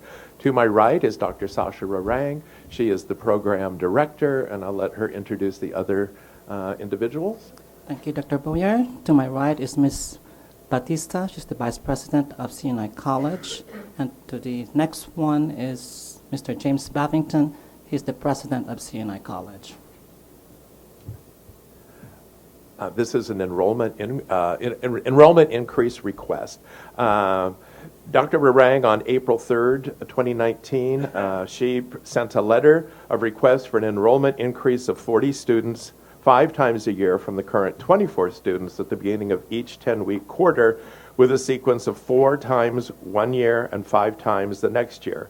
This would be an increase of 16 students per cohort every quarter, and additional 1 cohort, equaling 5 starts per year. Currently, the program is enrolling 96, which is 4 times per year, or 125 times per year. With this increased request, the total enrollment pattern would be 5 times per year at 40 students per start, equaling, in the end, 200 students per year. The program is delivered in 8 10-week quarters. Nursing courses begin in quarter 4. The proposed start date is October 7, 2019. This was sent to me early, but because of the work involved in getting this rectified, or investigating, and then with our schedule, that's why it was brought to the ELC last month. When the idea was to come to the board because of the enrollment increase. CNI College is located in Orange County in the city of Santa Ana. It's celebrating its 25th year as an institution of higher learning. The Associate of Science degree in Nursing program received initial Board of Registered Nursing BRN approval on October 28, 2019. CNI College is accredited by the Accrediting Bureau of Health Education Schools, ABHES, and has degree granting privileges from the Bureau of Private Post-Secondary Education, BPPE. The RN to BSN program is accredited by the Commission for Collegiate Nursing Education, CCNE. CNI College has a strong background in the provision of other allied health programs as well. According to the recent regional summit meetings and the Health Impact Report, Orange County is not expected to have a demand for nurses in the near future. However, the Orange County Business Journal reported that there are 30 hospitals and other healthcare facilities within Orange County. In addition, there are currently 2 hospitals under construction, City of Hope in Irvine, and Be Well Orange County Regional Mental Health and Wellness Hospital of Orange, both slated to be finished in year 2020. Furthermore, it is also reported that the average age of the RN in Orange County is 50 years of age, and the impact of retirement has had an effect. In addition, the population and hospitals show robust changes in Orange County, increasing the demand of patient services and nursing care needs. The program reported that according to Orange County Business Council 2019, Orange County Healthcare Industry Report, the number of RN job postings had doubled from 2016 to 2018, which is a 48% increase. In addition, Orange County is also importing 2,327 nurses per year, a 10% increase from the previous year. Orange County hospitals reported their number one concern is a nursing shortage. During the 2018-29 academic year, the program received 5,870 inquiries. There were 423 eligible program applicants, and 96 were granted program admission. CNI College is enrolling and educating not only students within Orange County, but also its neighboring counties considered impacted by the need for demand of nurses currently and in the future. Approximately 35 to 40% of the current student population reside outside of Orange County, some over 60 miles away. The enrolled students are also diverse in terms of their ethnicity, race, gender, religious affiliation, sexual orientation, socioeconomic background, and educational experience. CNI College recently relocated to a new location. The school was previously housed in 2 adjacent buildings that totaled 42,000 square feet. The new location is approximately 6 miles from the former location and encompasses 52,000 square feet on one level of a new building. The new location includes 7 state-of-the-art classrooms that accommodate 49 to 55 students, 6 sim labs with dedicated technology and areas for debriefing, 2 state-of-the-art nursing skills lab, 1 science lab, 2 student study rooms, a small library. There is a large dedicated student union. There is on-site food that is available. There is security provided 24/7. This new location is an improvement from the previous location in meeting the new proposal. The program has sufficient full-time classroom space, laboratory space, computer access, and technology to support student success. A full-time master's prepared retention specialist is in place and has been an asset for the program. The program retention is 96%. FTEs for the program were increased from 13.1 to 28.3 to satisfy the proposed increased enrollment. CNI College will continue to increase its pool of faculty to address any future demands. The institution is financially secure, holding a composite score of 3.0 by the Department of Education and reserves of at least $10 million. Letters and emails were sent to 25 pre-licensure nursing programs within a 53-mile radius, of the campus that currently have students and clinical sites utilized by CNI College. Responses were returned from 15 institutions. Follow-up letters were sent to 10 schools that had not responded by myself. Telephone messages were left with 8 programs that had not responded to either letters or emails. One message was returned with an additional endorsement. 11 schools support the enrollment increase. 6 schools oppose the proposed enrollment increase, those being public community colleges. 7 schools did not respond to either method of notification. 52 clinical facilities were notified of the program's intent to request an enrollment increase. 21 facilities responded and endorsed the proposed increase and indicated no clinical displacement would occur. Only 1 responded negatively and added not at this time. Telephone messages and additional email messages were left with 7 non-responding facilities, which is included in the packet, and that was 7 non-responding listed in the proposed packet. CNI College has formed workforce partnerships with hospitals and has had job fairs on campus with HR departments who attended and interviewed students and graduates. CNI College also attended meetings with various hospital CEOs and COOs, the HR directors discussing their initiatives about direct hiring from CNI College. Most have expressed wanted to hire part-time while in college and continuing full-time after graduation. Some hospitals that participated with CNI College initiative includes College Medical Center, their acute care and pediatric facilities. Nclex pass rates have been fine. They had one issue with one annual report that was low. Since then, they have totally incorporated the ATI comprehensive program. This is when the retention specialist came on board, and they have done fine since. They have done a lot of work in preparing for their enrollment increase. What did you recommend? I would recommend that the enrollment increase is approved.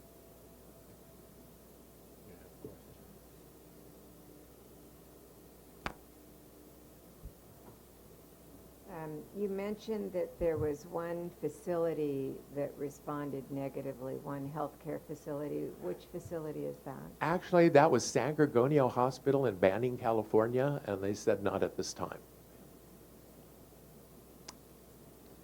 So for a preceptorship. Yeah. So what does that mean? I can't. At the time when this is proposed, they just didn't have adequate space for another cohort of students. And I'll let them, because they can answer the question probably better than I can at this time. So that was the facility that said, no, we can't take on more. Right. Okay. And preceptorship. I think it was a preceptorship. Again, I'll defer to her. I would answer that question, please. Yeah. During the time that we used St. Gorgonio Medical Center, we have some students from that particular hospital that were enrolled in our facility.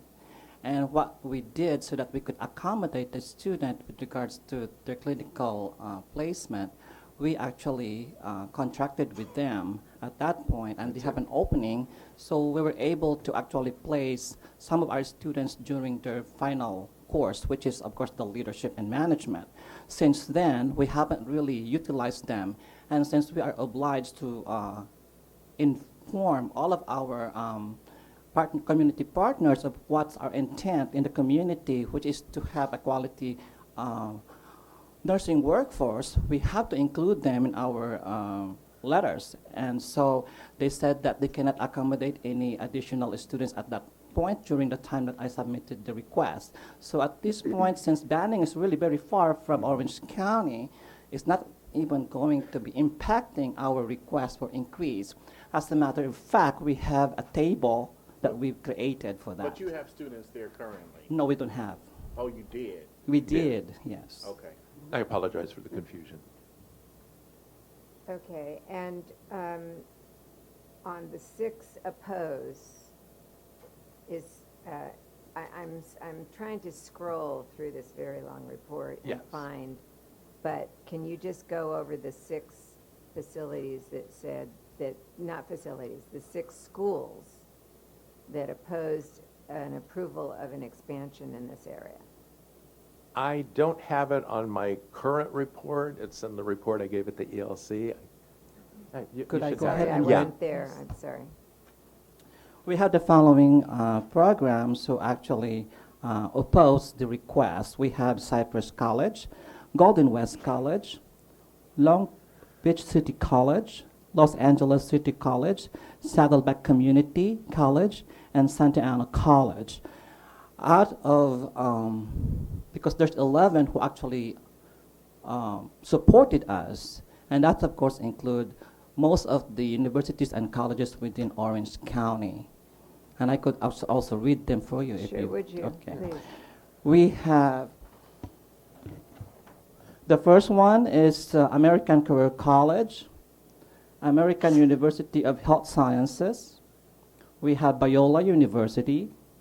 We have Concordia University, Pacific College, Stanbridge University, which actually our neighbor, Unitech College, University of California, Irvine.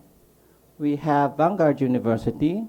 We have West Coast University and Western Governors University.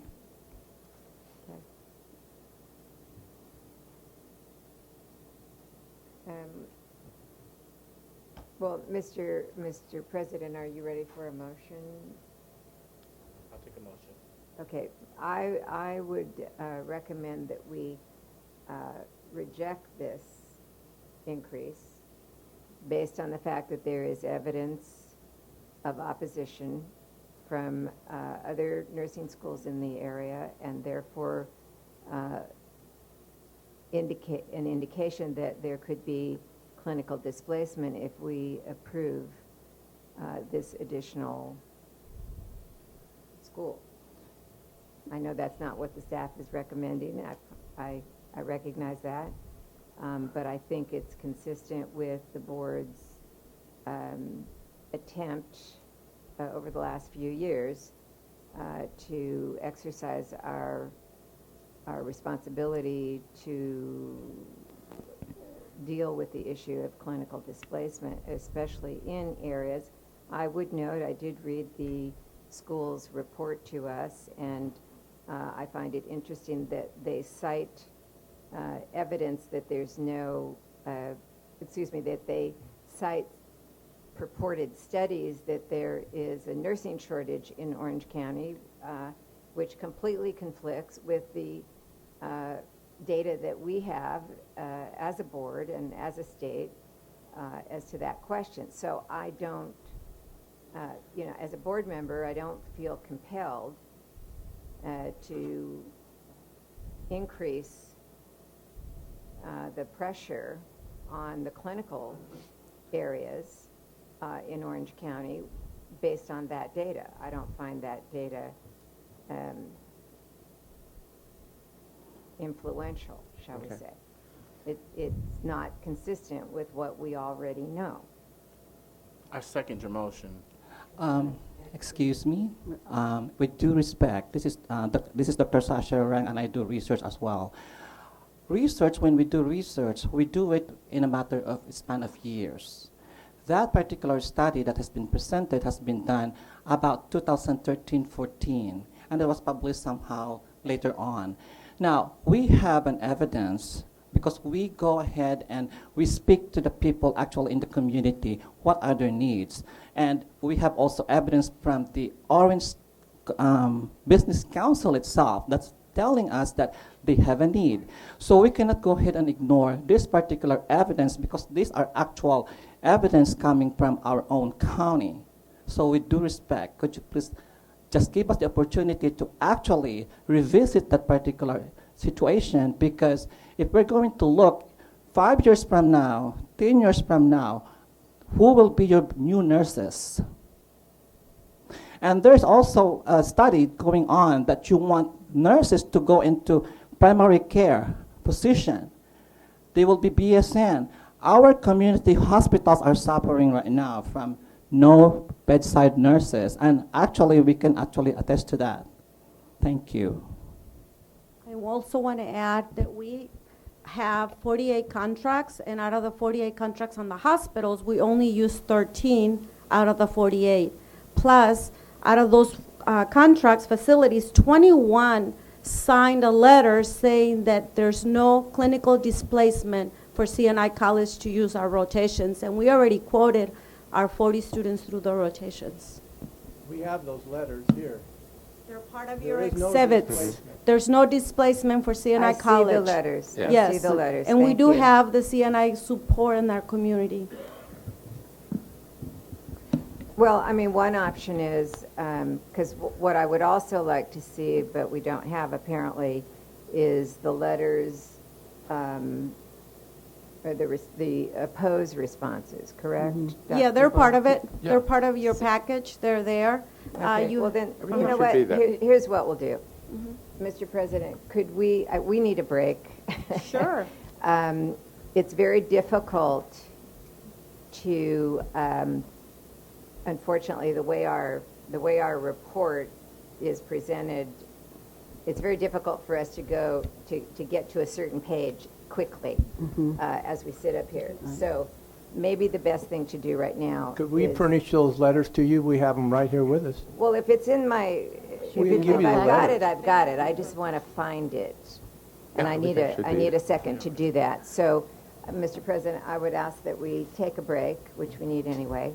Let me find this stuff, and then we'll have an intelligent conversation when we get back. Sure. There's a first and a second. There's no vote. We're still discussing it. At this time, we'll take a 15-minute break. Thank you.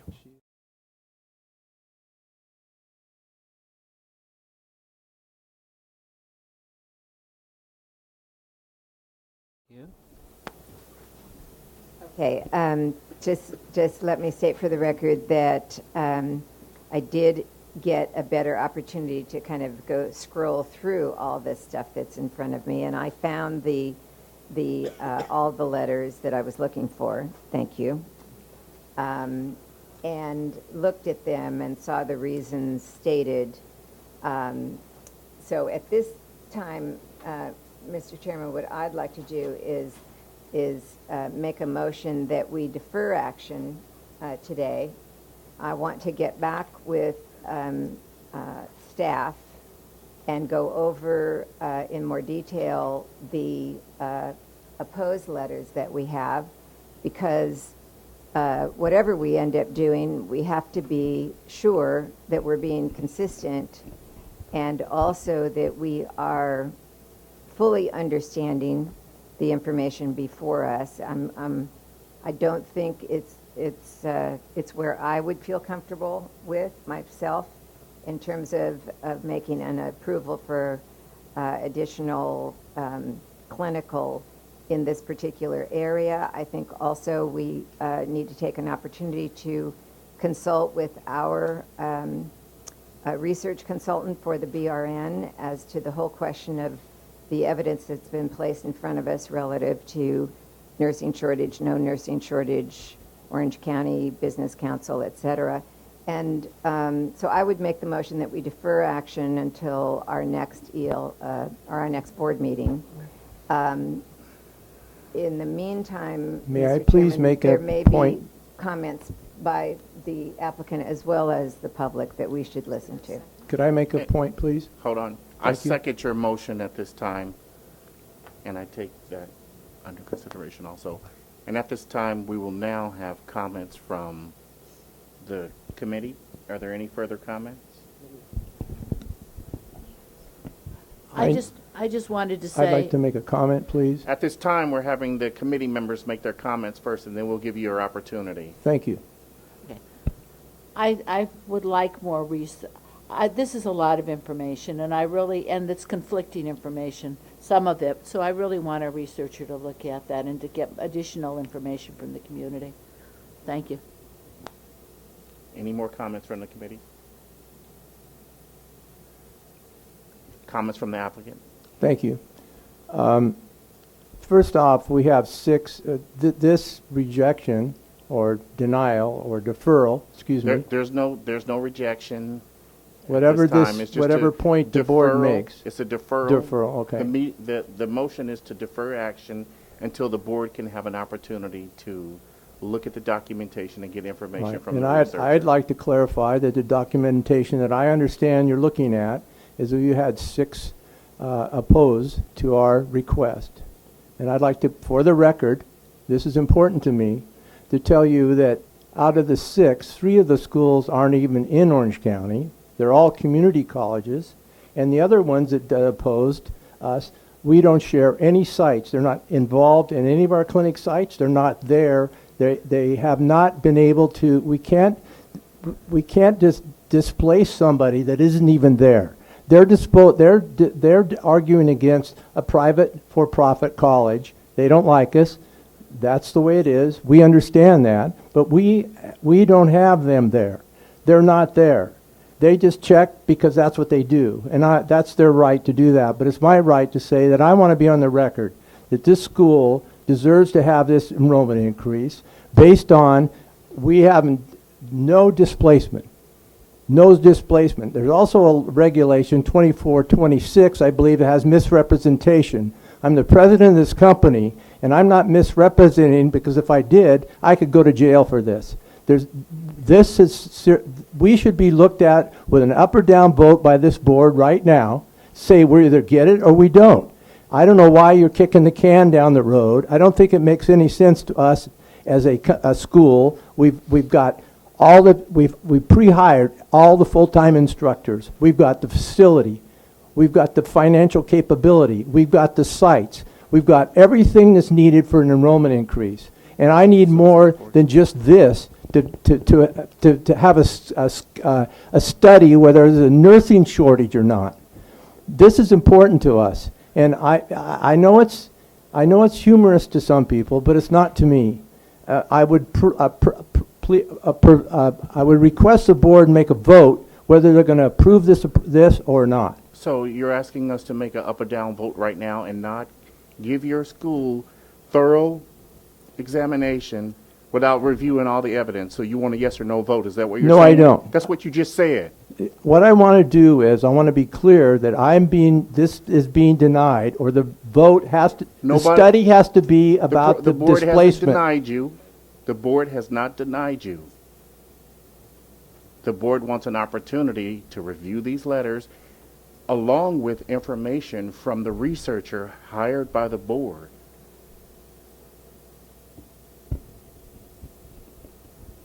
Mr. President, with due respect, I would like to give my little insight on the situation. So we have to make sure that we have to follow what the board required us to do. And so we did send those letters to our community partners as well. I am the director of the program, and I deal with the actual directors also of hospitals. I know because they will give me the list of existing program in their hospital. I do weekends, they offer me nights, but I don't have enough students to actually do nights, so I don't do nights. I have all the capacity and the space for our increase. I created a table for you. As a researcher, you have to show evidence. And I know that you're going to be needing evidence, and I give it to you. I give to you the evidence. The equality and quality of nursing is important in the state of California. I myself is representing the future of nursing. I'm not an educator that just go here to just do something to get the financial reward of it. I am an educator. I came from a vulnerable population situation, and I know how. If someone will knock into my door and I want to be educated and become a nurse, I will accept them as long as they qualify for the program. And that's what we have. We turned away 400-something qualified applicants for the last year. The reason why we also need to make sure that we will have continuous enrollment, one, the need of the community. 2, the faculty. Think about the faculty. This is considered still a business. We are generating income for our faculty. We are generating income for the state. We are serving the state in our means, in our humble means. So if you will give us that opportunity to continue serve those students who actually are knocking into our doors, because we have vocational nursing program, we have surgical technician program, and half of those students are knocking, I want to become an RN. And my response to them is, you have to wait, because I cannot really put you into the program because we only have 24 space at this point. Our 40 space is not really that much. We're asking 16 students only per cohort to enroll. If we're going to be looking at the enrollment, it seems like big, but to be honest with you, there are about 244 or something available employment right now in Orange County. And I would like to have, of course, those who are expert to attest to that. Thank you.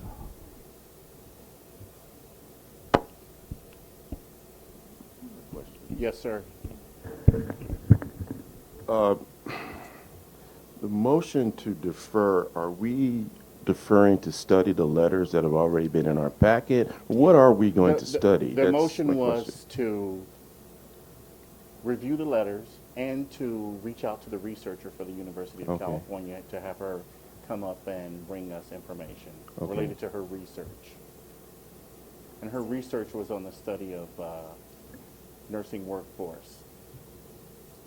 She's hired by the board from the University of California, an economic researcher. Could I ask a question, please? Yes, sir. I want to be clear that where we're at with this. I'm under the impression that that the denial or the deferment, excuse me, is a result of 6 rejection letters, disapproved letters. That's what the board member stated. And I want to make sure that we're clear with that. If they're going to complain about displacement, I want to know the site, who's displaced, what schedule it is. I want to know all the information. I want that information because you cannot say it's displacement and just not have a reason. And I know there's no reasons because there's no displacement. I believe the board members We actually agree that we should know what we're doing and have I'm not challenging you there, please, actual clear information. So I do not disagree with you that we need to know exactly what we're talking about. I totally agree with that.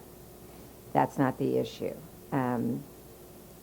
Is the issue the nursing shortage? Let me issue? also say, let me clarify this also, because you asked about it. I read your complete report, and you submitted a lot of information regarding the fact that the reason your request is legitimate is because there is a nursing shortage in Orange County, and you have data and you have support documentation and all of that. So when I say that I'm also interested in knowing exactly how that balances with all the other information we have, I'm doing that because that was part of your submission. So, I'm just I understand. Would there be a possibility, we have 2 hospitals here that would like to offer a public comment about that shortage? Could you take that information right now? That's public comment. Anytime that So we're going to have public comment after this? Yes. But they are here in representation of supporting you, correct? So is that public comment, or they're here supporting the?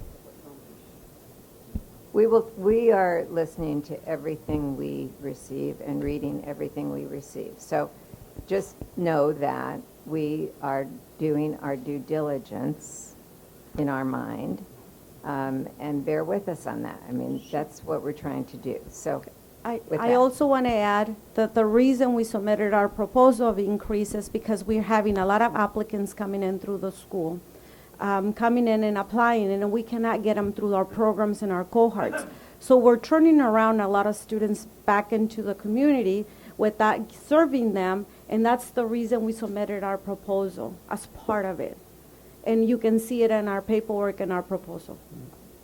One other thing I'd like to add, our placement statistics, we listed as 87%. Right now, they're 90%. People are getting jobs. If there was a nursing shortage, I've been in the industry for 25 years. If there was a shortage of the students you're close to, we would never be able to obtain that kind of percentage in terms of a placement. We would only be, say, more in the 30, 40% if it was truly that way. And plus, 40 to 45% of our students do not even live in Orange County. They drive to our school because they can't get in a school somewhere else. And so they go back to their other locations where there could be nursing shortages. That's a very important point, I believe, and I'd like to make that, and I appreciate you listening to me. And my apologies for getting a little quick, that I can't help that part of me, but that's there sometimes, so thank you. Please. You're the people who sent out those letters to the various places to see if people were displaced or not. Some came back that they wouldn't be displacing anyone. Others came back that they would.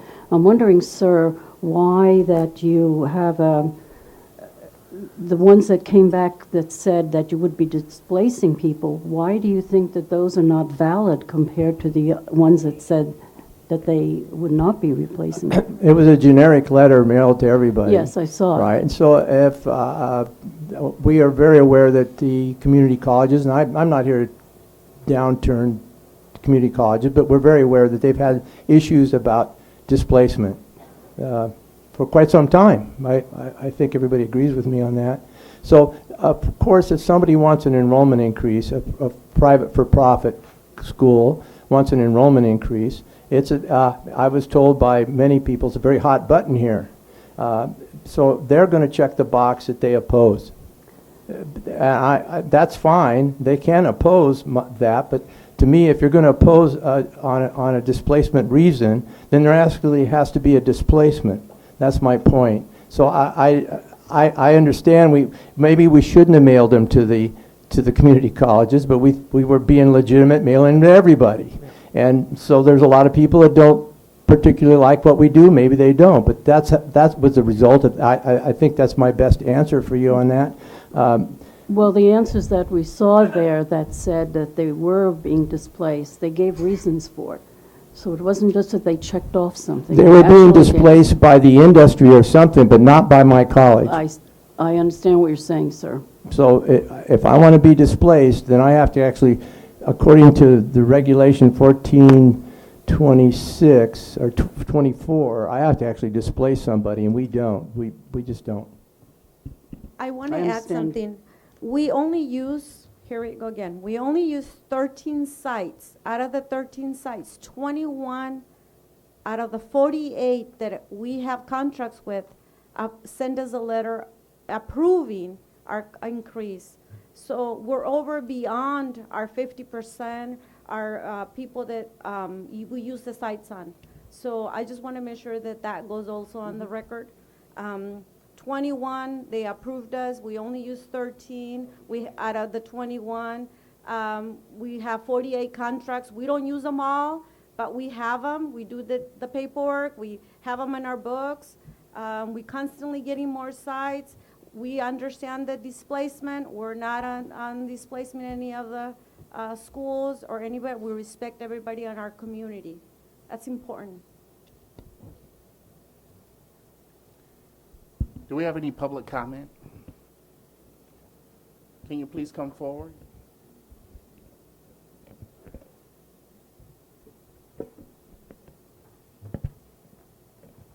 Hi, my name is Sana Masad. I'm the interim director at San Bernardino Valley College in San Bernardino.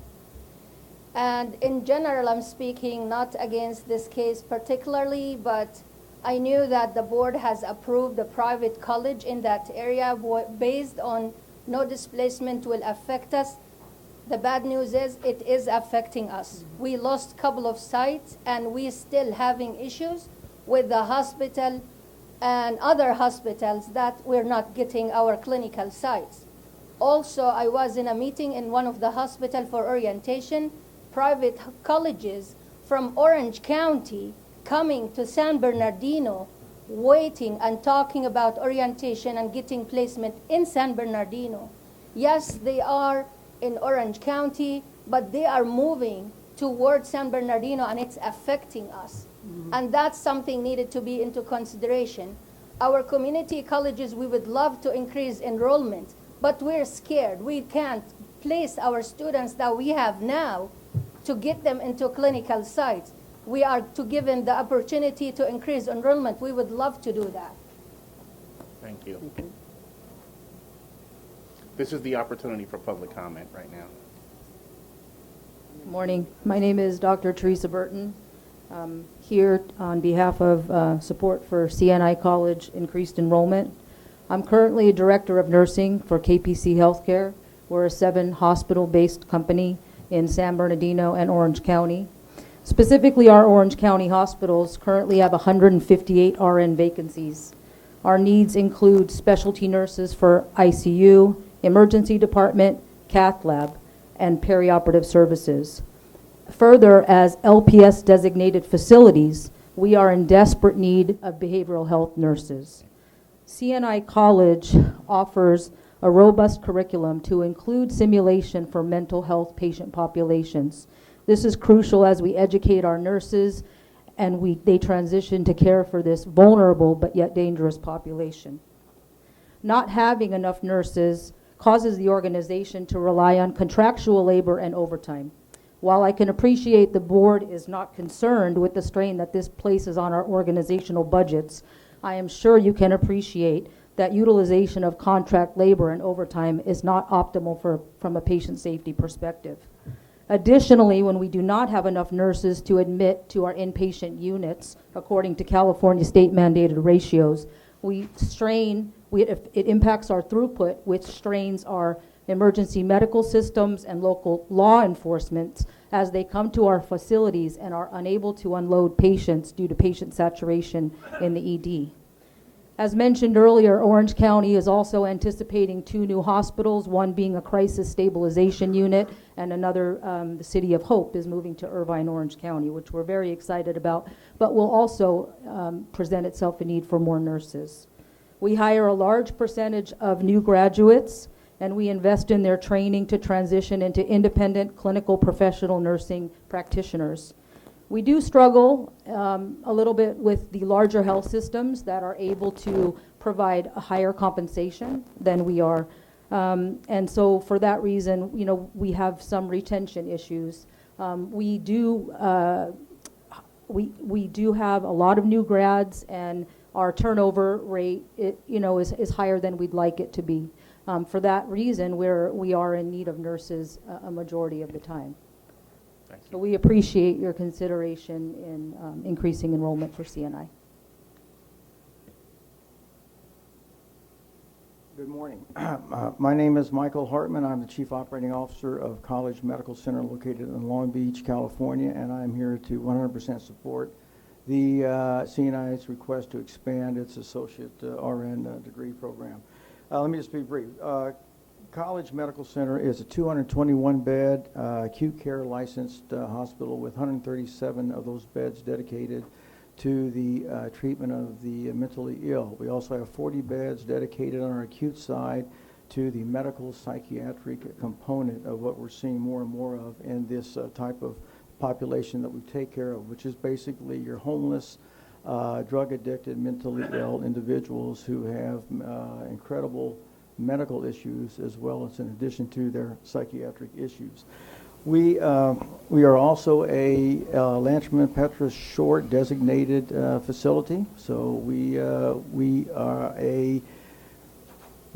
take many of the patients that are tied up in the numerous emergency departments in Los Angeles County and Orange County, Riverside County at times, Ventura County. We take those people that have been 5150 there to the emergency department. We are their safety valve. They send them to us for care and treatment.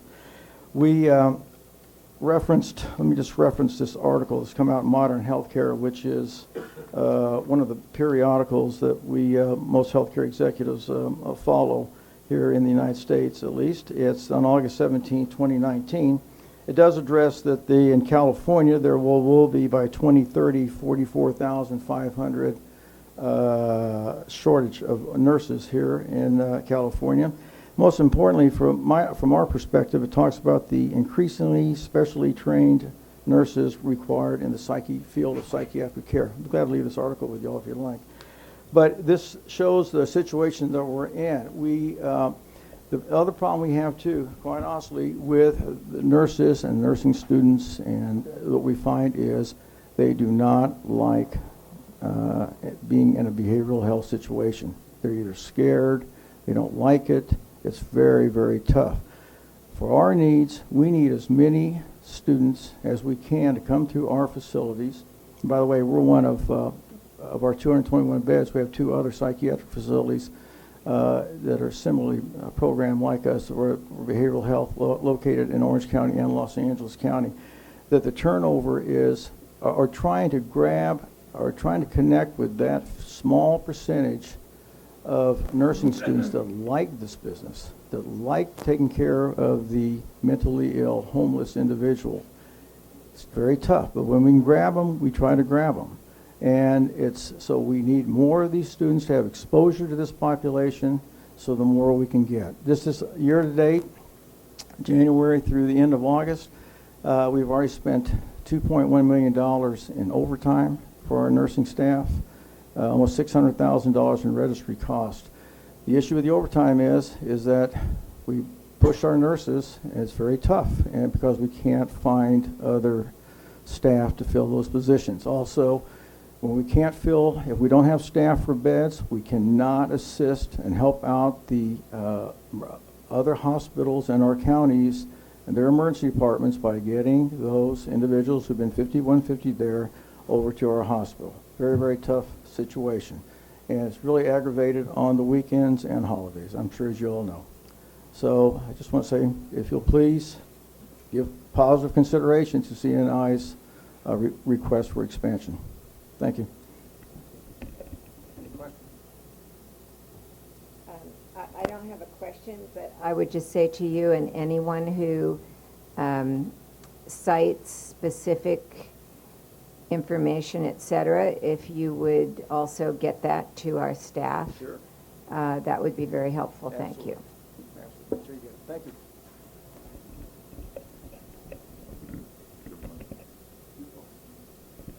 Good morning. Scott Casanova for West Coast University.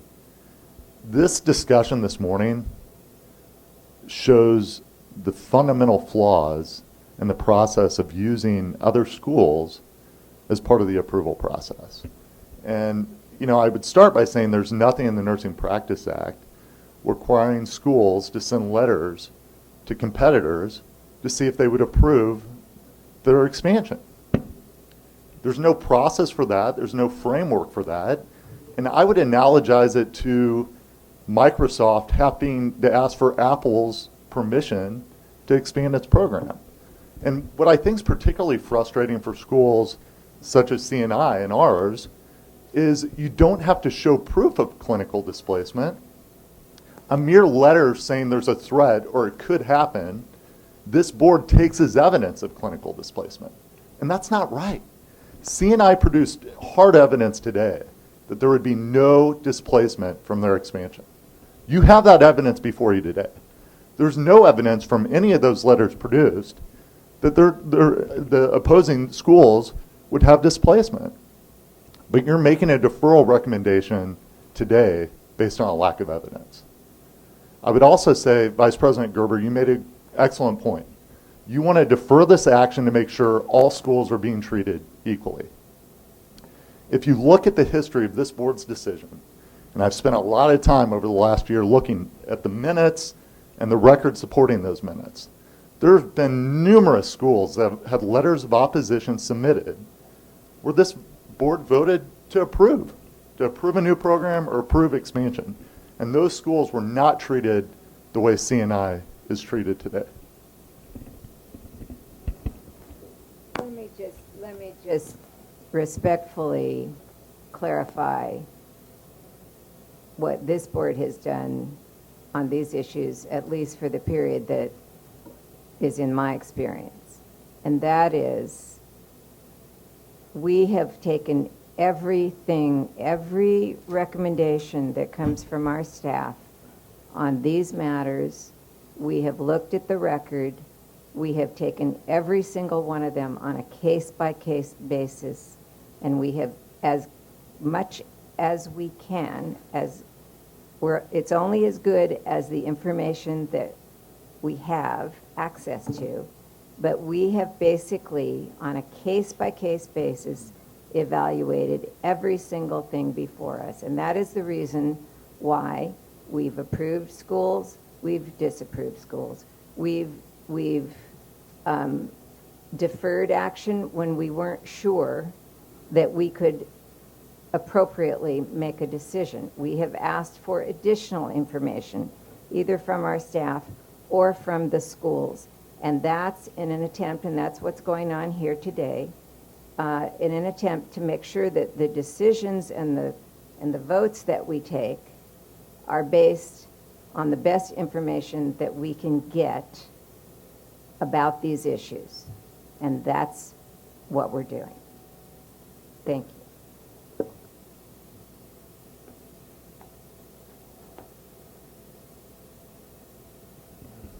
Hi, I'm Catherine Hughes, registered nurse with SEIU Nurse Alliance of California, and there's just a few things that we've all talked about for months and months and months, and I'd just like to point those out again. The enrollment in the community colleges is going down because of clinical displacement, and there isn't anyone in this room or in the state that can deny that. We've had meetings with Western Governors University and people that acknowledge that the pay for play and the BSN programs and these other things are part of the impact of clinical displacements, which is why the bill that was introduced had the amendment that restricted pay for play activities. I think it's really important when we're looking at nursing shortages that you're looking at the areas where there are specialty nurses. These facilities are not, particularly, they don't want to hire new grads. They don't want to hire ADNs. They want BSNs, and they want experienced nurses in the specialty areas. So these new grad programs aren't in public or private sector, aren't going to be able to address that, because the part of the problem is the facilities wanting experienced nurses in these areas, and they don't exist. Or they want BSN nurses, and there are way more ADN grads than there are BSN grads. So, I mean, part of this is just, the reality of the situation, and I think we need to acknowledge that. If health systems like Dignity are willing to pull out a consortium so that they don't have to work with others and cooperate and compromise, then that also is indicative of the problem. Right? Because these facilities want the pay for play because it's a financial incentive, and they want BSN nurses, and they're not willing to compromise when you're looking at these huge health industries willing to do that kind of stuff. So I appreciate the board looking at these areas, because I do believe that the community colleges are negatively impacted. The reason they can't enroll enough nursing students that qualify, or the reason that they're decreasing enrollment or cutting enrollment entirely, has everything to do with clinical displacements. And we all know that, and we've all had those conversations on every level of this problem. Thank you.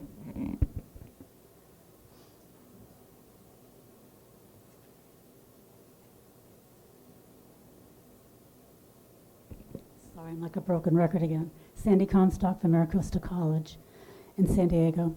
I'm speaking from my colleagues. No, I just got text from some of my friends in Los Angeles and Orange County. Orange County lost their pediatric rotation, and they were desperately trying. I don't know, she's still trying to find placements for their students. And Saddleback lost Hogue. They're displaced. And if you remember correctly, in 2000, 2001, when there was a huge nursing shortage, all the community colleges got together and added students, and we did help solve the problem. And we'd do the same thing again if we had clinical placements. And we know we're in the hospitals too. I worked for Kaiser for years. They don't want new grads. They want specialty nurses, and they want someone else to train the new grads. So if that's what you're trying to do, that's why you're losing people to other. As soon as there's an opening, they're gonna leave. So please consider this deeply. Thank you.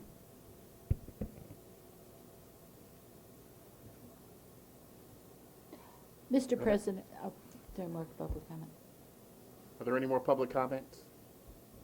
I just wanted to say that I appreciate all of these comments, and based on all these comments and the information that I got in this packet, I really do need to drill down some more because some of it is conflicting.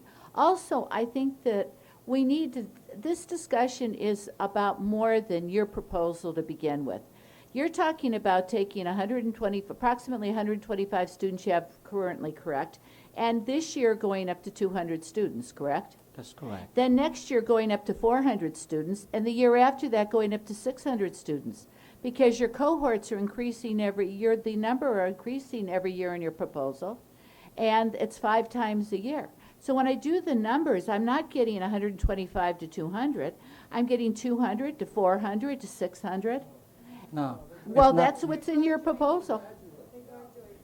When we start a program, we start, for example, with cohort 1. That will be the 40 students. In the next cohort, when we get them, that's going to be the other 40 students. So therefore, we are not really graduating 200 students in a year. So how many students are you going to have in your program at one time? This is gradually increasing. Well, it's not too gradual. So what you're saying is you're going to have 125 in your program currently. That is then correct. This year, you're going to go from 125 to 200.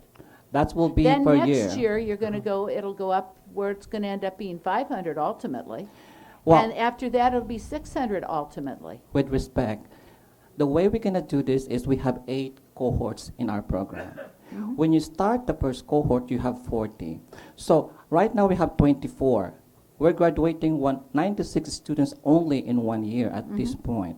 And so if we're going to graduate in a year, we're graduating the 200 students that you could see because look, we have 40, and then if we have 5 enrollment, that's 200 in a year, but they're not graduating at the same time.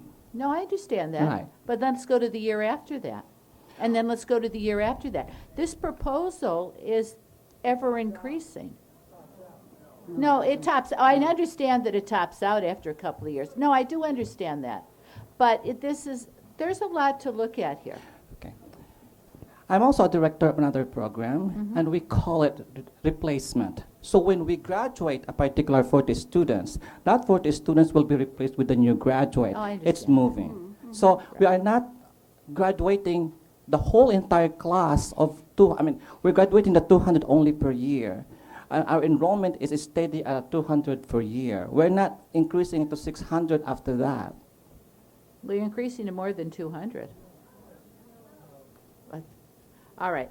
Anyway, obviously, no, don't laugh because it isn't funny.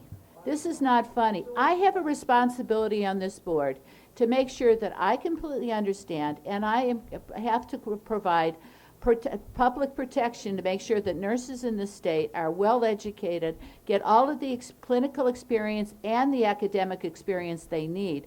And when they get that RN license in California or any other state, they can go out into any setting that takes an RN and hires an RN to do that work. And I need to make sure that for public protection, that they have all of the experiences they need in all settings to protect the public. And if I need to have more time to look at this information and get additional information from you, I want to become more and more knowledgeable so that I make the correct decision for the good of the people in the state and the good of the nurses who are getting a quality education, but also public protection of everybody that lives here that could end up in a hospital or a clinic or a nursing home or any place else. A psych facility. I want those mental health nurses to be the best nurses they can be, to give our patients what they deserve.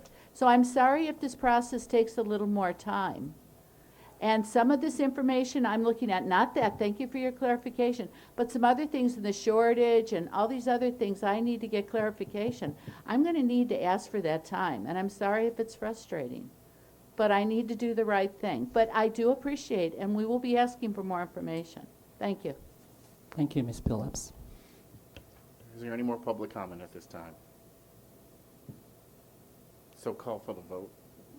Okay. Trandy Phillips, yes. Melda Seja Betwitz, yes. Michael Jackson, yes. Donna Gerber, yes. Elizabeth Woods, yes. Ken Marlboro, yes. Thank you.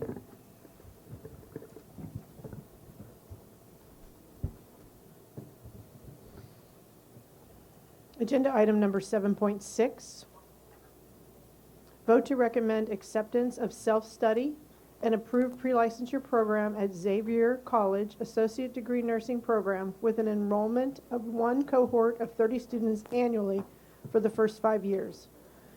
Presented by Jeanette Wackerly, Supervising Nursing Education Consultant.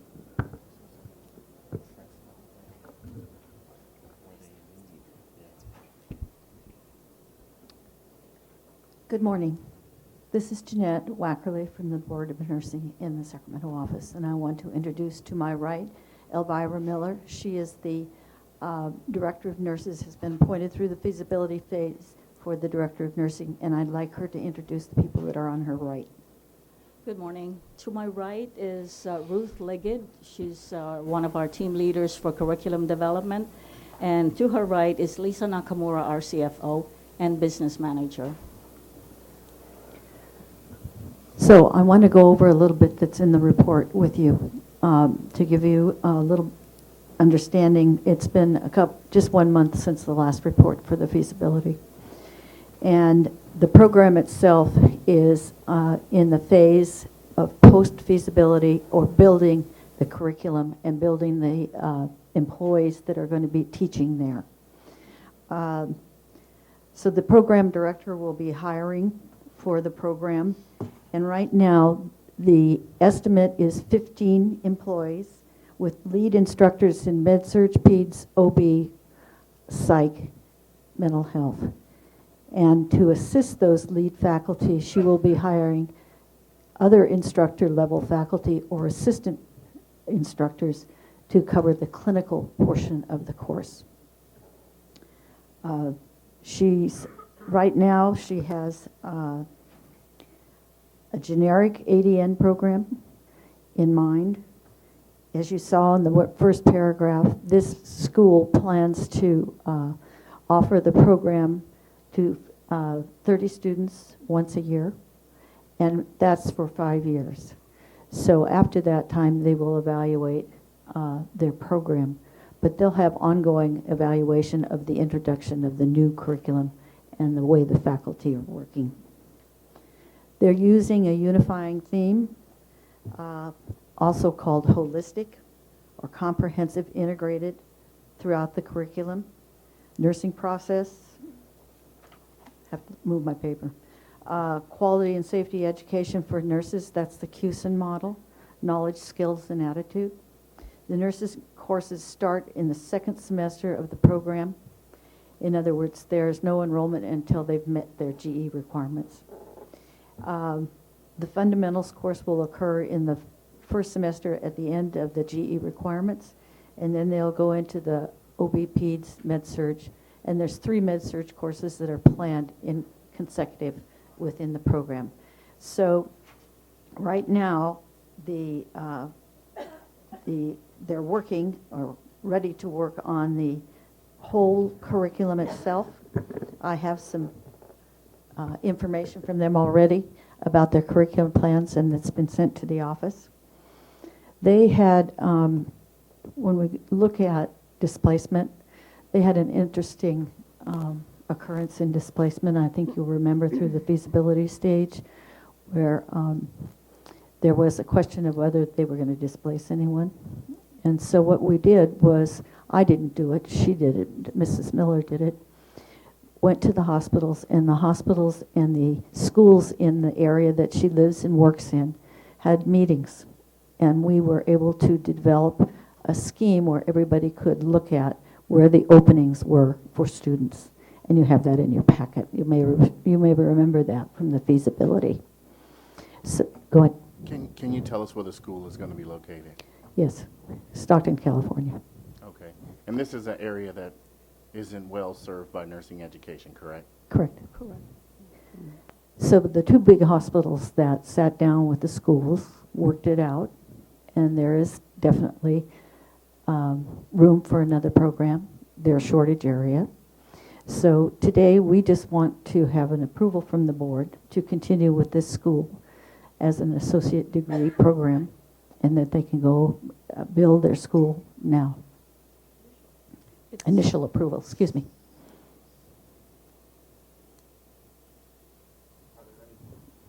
Are there any comments from the board?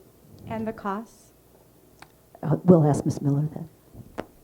Hi, good morning. It will be, for a generic student, it will be $62,000, including not only the tuition, but also uniforms, books, everything else except licensing costs.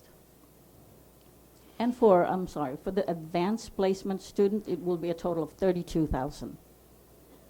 She's talking about LVNs who are going to enter the program in the second year. LVNs with prerequisites completed. Mm-hmm. Hi. So let me make sure I'm also understanding. I see the chart in here. It says, so for example, SJGH clinical rotation schedules. That's what you were referring to, correct? Yes.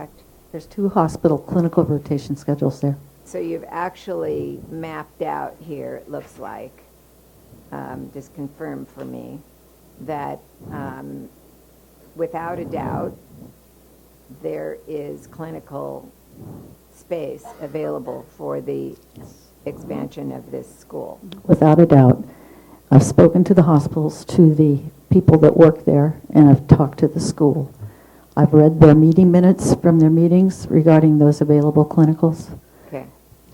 Because I see they're color-coded, like Xavier is in green, correct? Yes. Et cetera. Okay. And which 2 hospitals were they? Which 2 hospitals? Stockton. Oh, San Joaquin Delta Hospital? No, San Joaquin General. General Hospital, sorry, that's an old name, from my olden days. It's a large tertiary hospital. The other hospital is St. Joseph. That's a private hospital. Is it a Dignity? It is part of Dignity, Yeah. yes. Yes, I see that. Okay. So together they work with the other schools in these meetings, right? Yes, they did. Yes. Okay, I see this. Okay, so the other thing I know the board is aware of is that the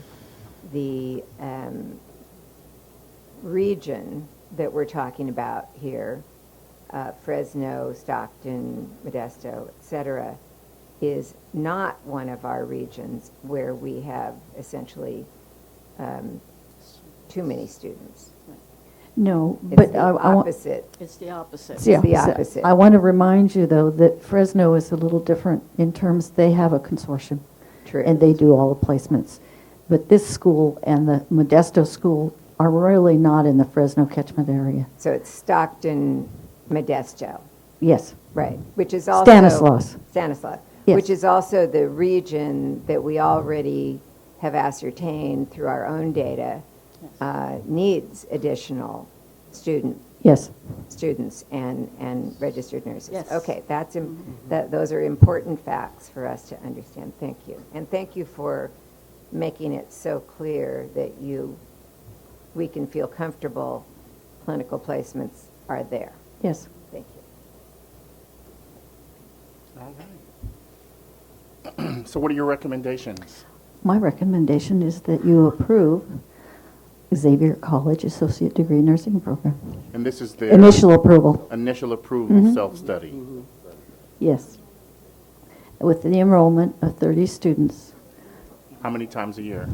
One time a year. One time a year. For 5 years. So moved. Second. Are there any public comments related to this? Seeing no public comment, are there any comments from the board? I do, Ms. Donna. Are there any comments from the board members? Seeing no comments from the board members or public comment, call for the vote. Beginning on the right. Trandy Phillips, yes. Melda Seha Bedgood, yes. Michael Jackson, yes. Donna Gerber, yes. Elizabeth Woods, yes. Ken Marlborough, yes. Thank you very much. Thank you. Very much.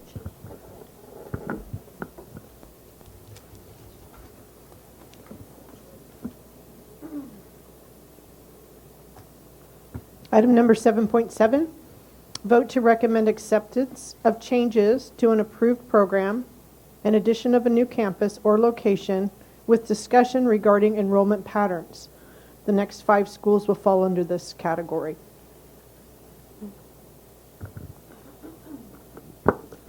I just want to clarify with the board that these programs that are listed, these 5, were initially brought to the ELC committee as feasibility studies, but they truly are enrollment increases. Or excuse me, not enrollment increases, they're secondary campuses. Secondary campuses. Thank you. And the recommendations from the committee was to approve discussion of enrollment at this meeting. So this is just related to enrollment patterns. No, it's the new campus. Oh, it's a new campus. Yes, but the recommendation was to accept the changes and, meaning an additional campus or location, but have a discussion here regarding Related to the enrollment enrollment patterns. Right, so the committee was okay with the new location, but needed help with or wanted to discuss enrollment patterns. Because we wanted to know if their clinical spaces were available. Were there displacement issues related to these new 5 schools? Absolutely. And campuses? Has the work been done to assure the board that there is discrepancy or there is displacement or there isn't displacement, so we can have that information and we can make an informed decision about these schools? Thank you. 7.7.1, Gurnick Academy of Medical Arts, Concord, Baccalaureate Degree Nursing Program, presented by Susan Engel, Nursing Education Consultant. You want to say?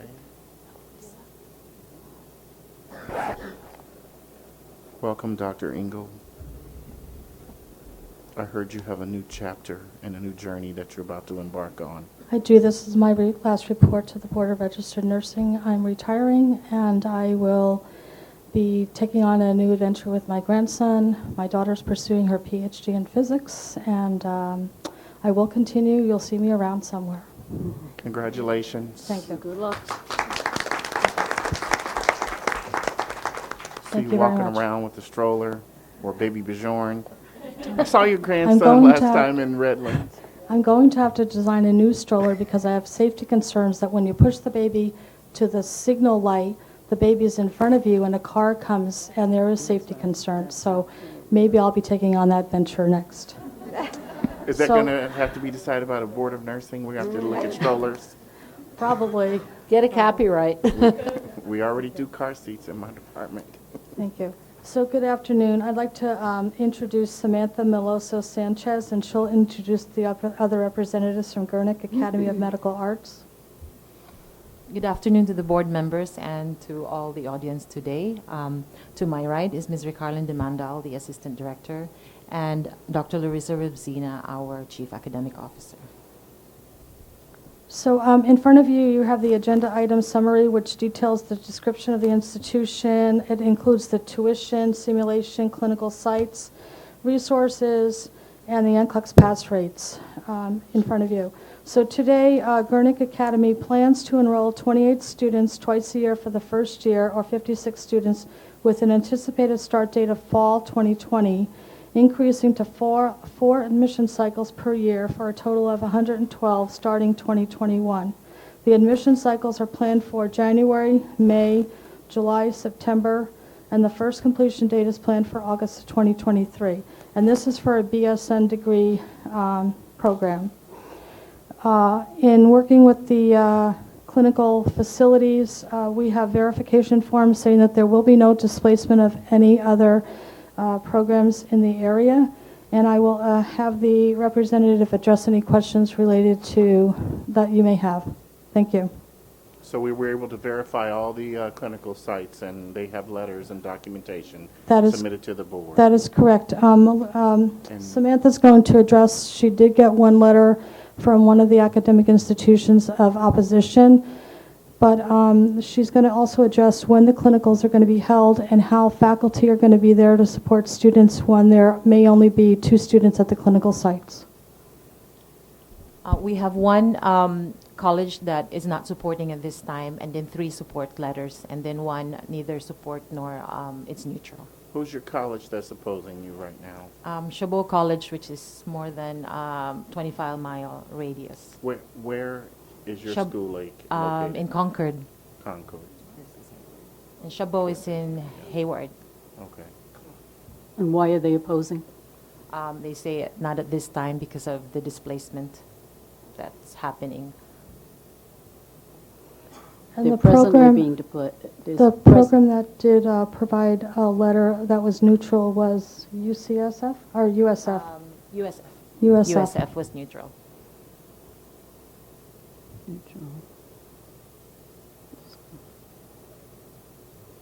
Are there any other questions from the committee?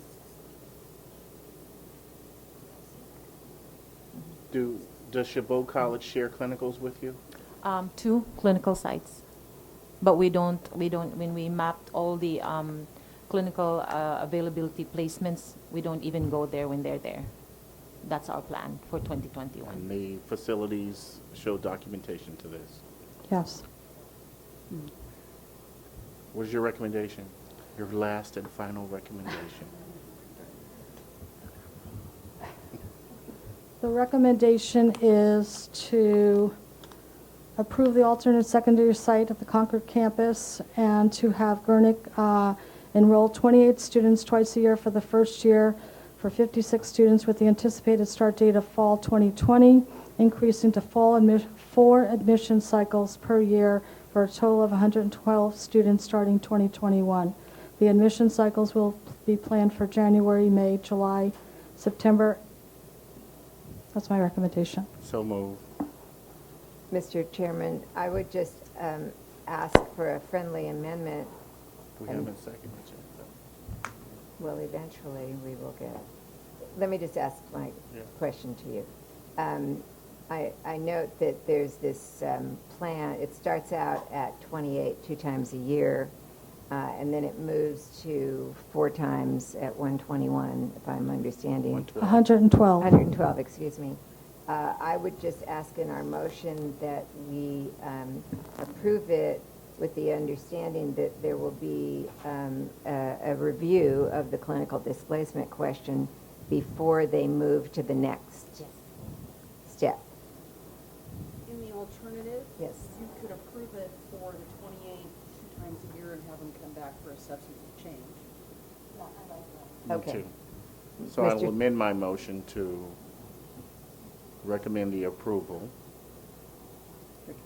for 28 students 2 times a year and come back to the board for substantive change next year. Second. So that would be October 2020. October 2020. Any public comment? Call for the vote. Trandy Phillips, yes. Imelda Seja Butkwitz, yes. Michael Jackson, yes. Donna Gerber, yes. Elizabeth Woods, yes. Ken Marlborough, yes. Thank you. Thank you very much. Next is 7.72, Unitech College, Bakersfield.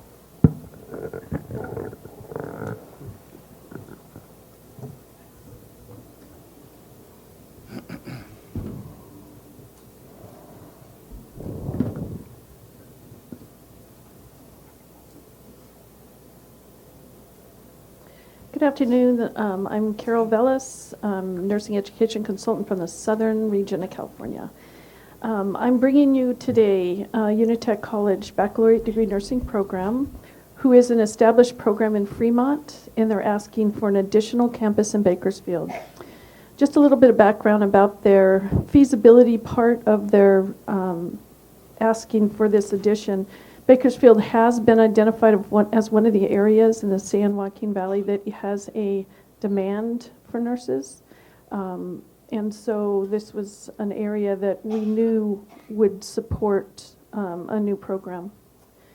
So the recommendation from the August 15th, 2019 Education Licensing meeting was to approve the new campus location.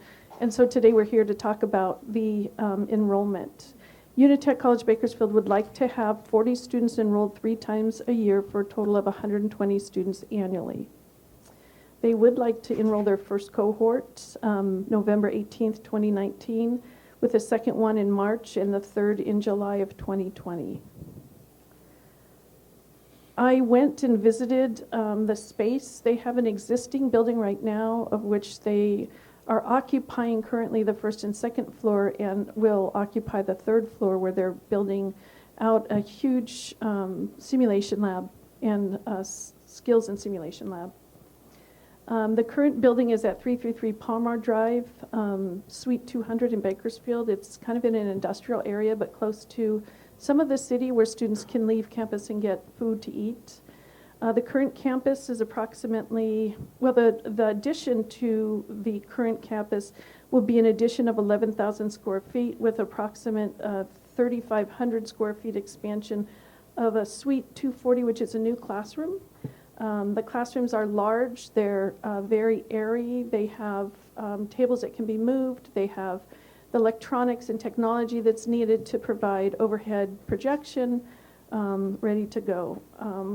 Also part of this new expansion is faculty suites, faculty offices, which will take up about 1,000 square feet, and then administrative offices that are already on the first floor. I did include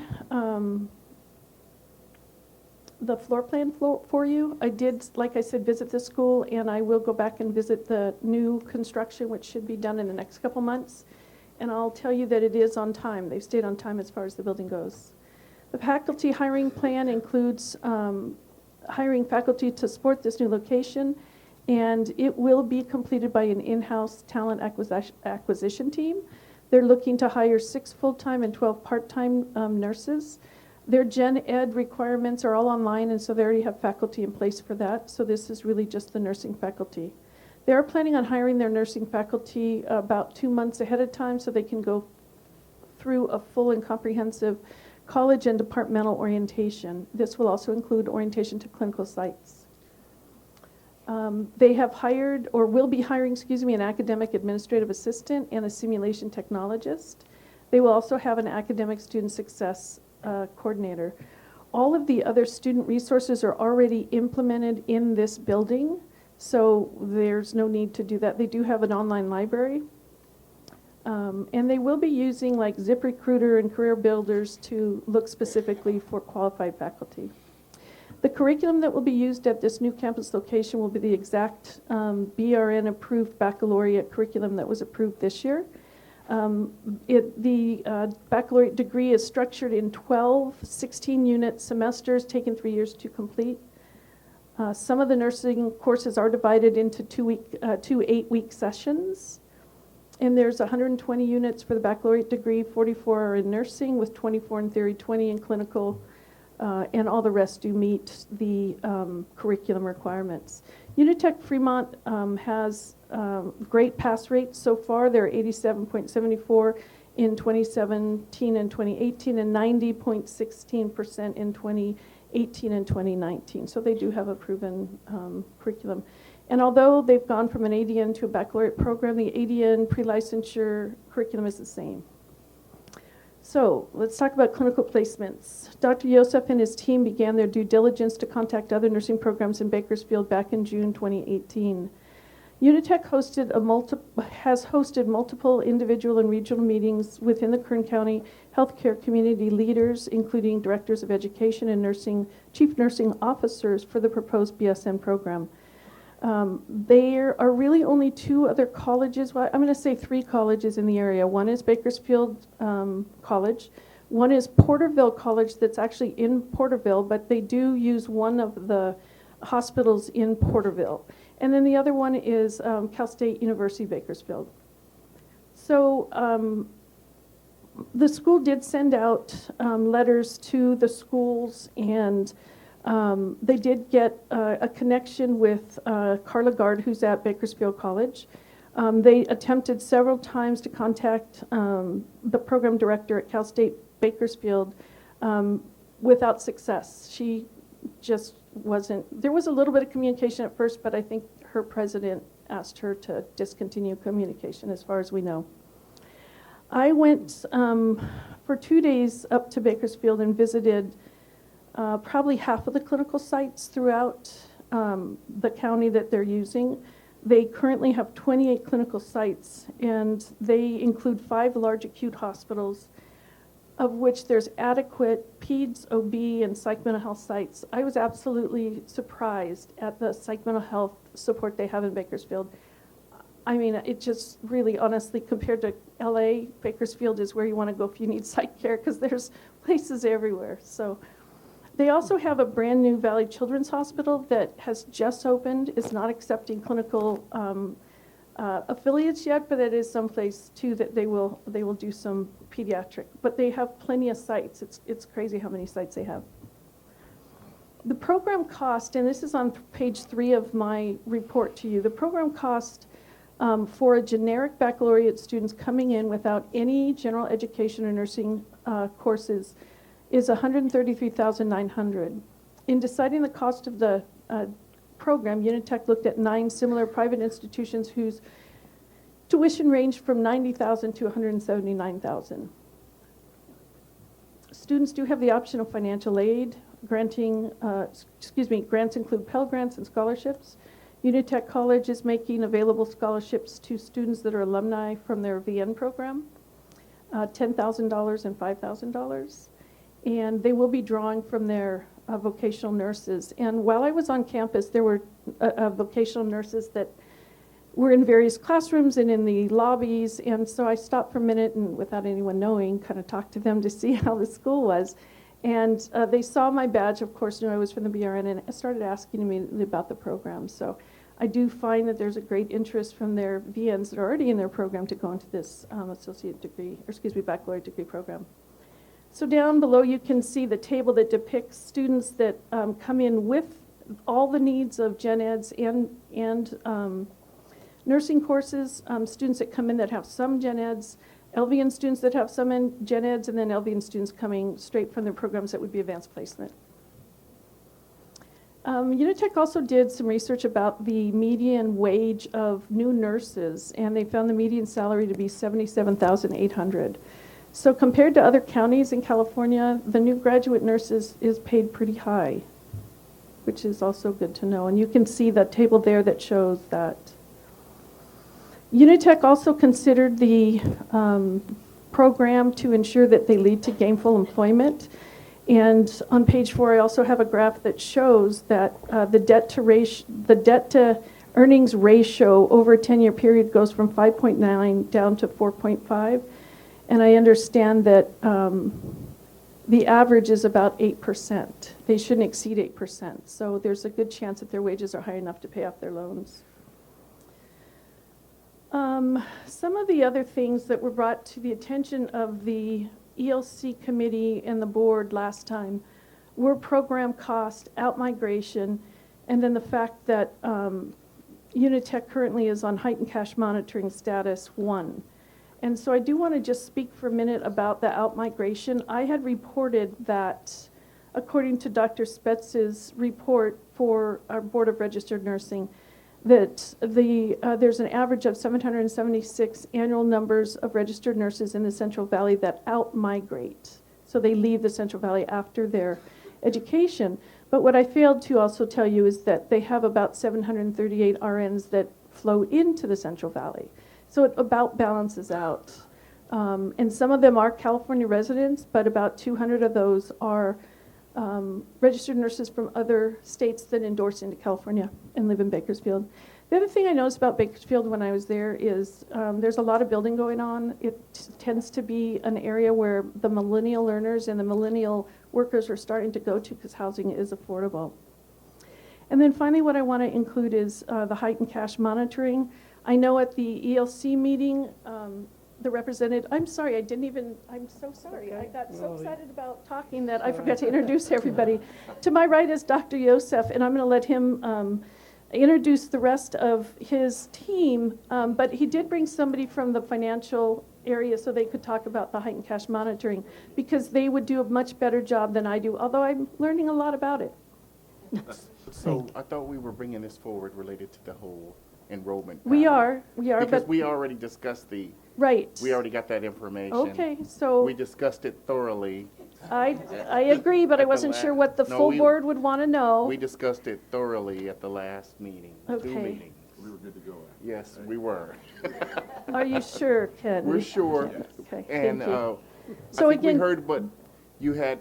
They have excellent clinical sites, correct? They do. They There's certainly only have 2 28 others. clinical sites that they already have EDP P18s. I met most of the CNOs of the hospitals who were welcoming. It's the perfect place to start a new school, to be honest. And it's been thoroughly. It has been thoroughly vetted. Oh, I'm not sure. Her and I don't talk very much about Bakersfield, so I'm not sure.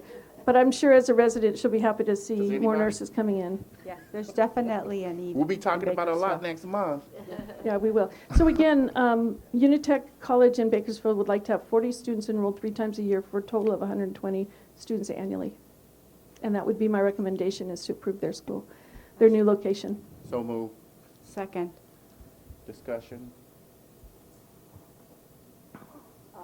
I'll just say that I appreciate that this report is very complete, and I can see that you all did delve into this in vivid technicolor and detail, and we appreciate when we get information that we can know that we're making informed decisions. That's what matters the most. So thank you. Thank you. I'd also like to comment, because I was one of the people that sort of prolonged the process, but I want to thank you because it's something, we have to do due diligence. And when we have concerns, I'm sorry, and as a person, I feel sorry if it delays moving forward in some of these programs. But as a board member, it's my responsibility to make sure things are totally clear. And I really thank you for your patience and for giving us the information we needed, drilling down, giving us these charts so that we really feel knowledgeable when we make our decision. Thank you. Thank you so much. Are there any public comments related to this? No more other comments from the committee? Call for the vote. Trandy Phillips, yes. Imelda Seha Bedwitz, yes. Michael Jackson, yes. Anna Gerber, yes. Elizabeth Woods, yes. Ken Marlborough, yes. I just want to thank Dr. Phillips for doing a great job with this report, and thank the board for being thorough and supporting our effort to support the community. Thank you. Very much. Thank you.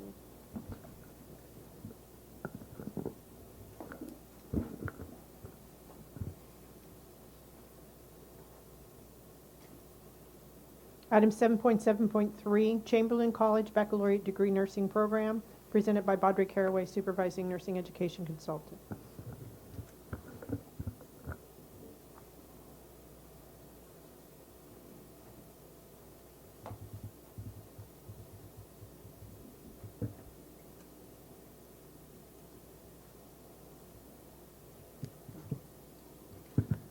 Good morning. This is Baudry Caraway, Supervising Nursing Education Consultant. To my right is Mrs. Barbara Hall, and she's going to introduce her colleague. Good morning. Thank you for giving us the opportunity to be here for our proposal. I will go ahead and let my colleagues introduce themselves. Hi, Dr. Kim Lamar. I'm the Senior Director of Campus Operations for Chamberlain University. That's okay. And Dr. Angie Strawn, Campus President, Program Director.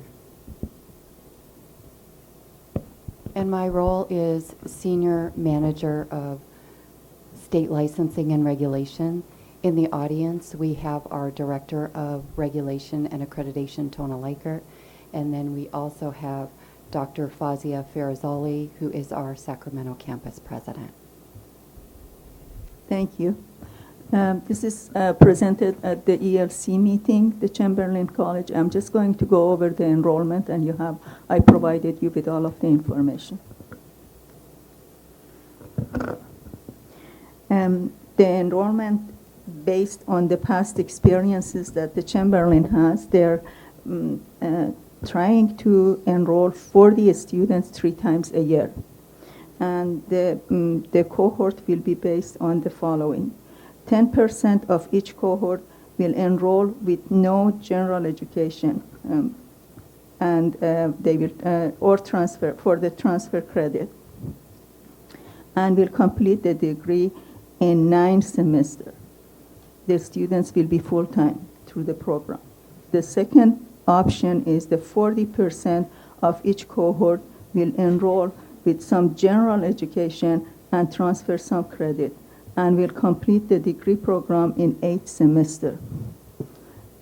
The next one will be 50% of each cohort will enroll with a significant number of the general education transfer and transfer credit, and will complete the degree program in 7 semesters. And they are also considering regarding the attrition rate and the graduation that will apply to that one.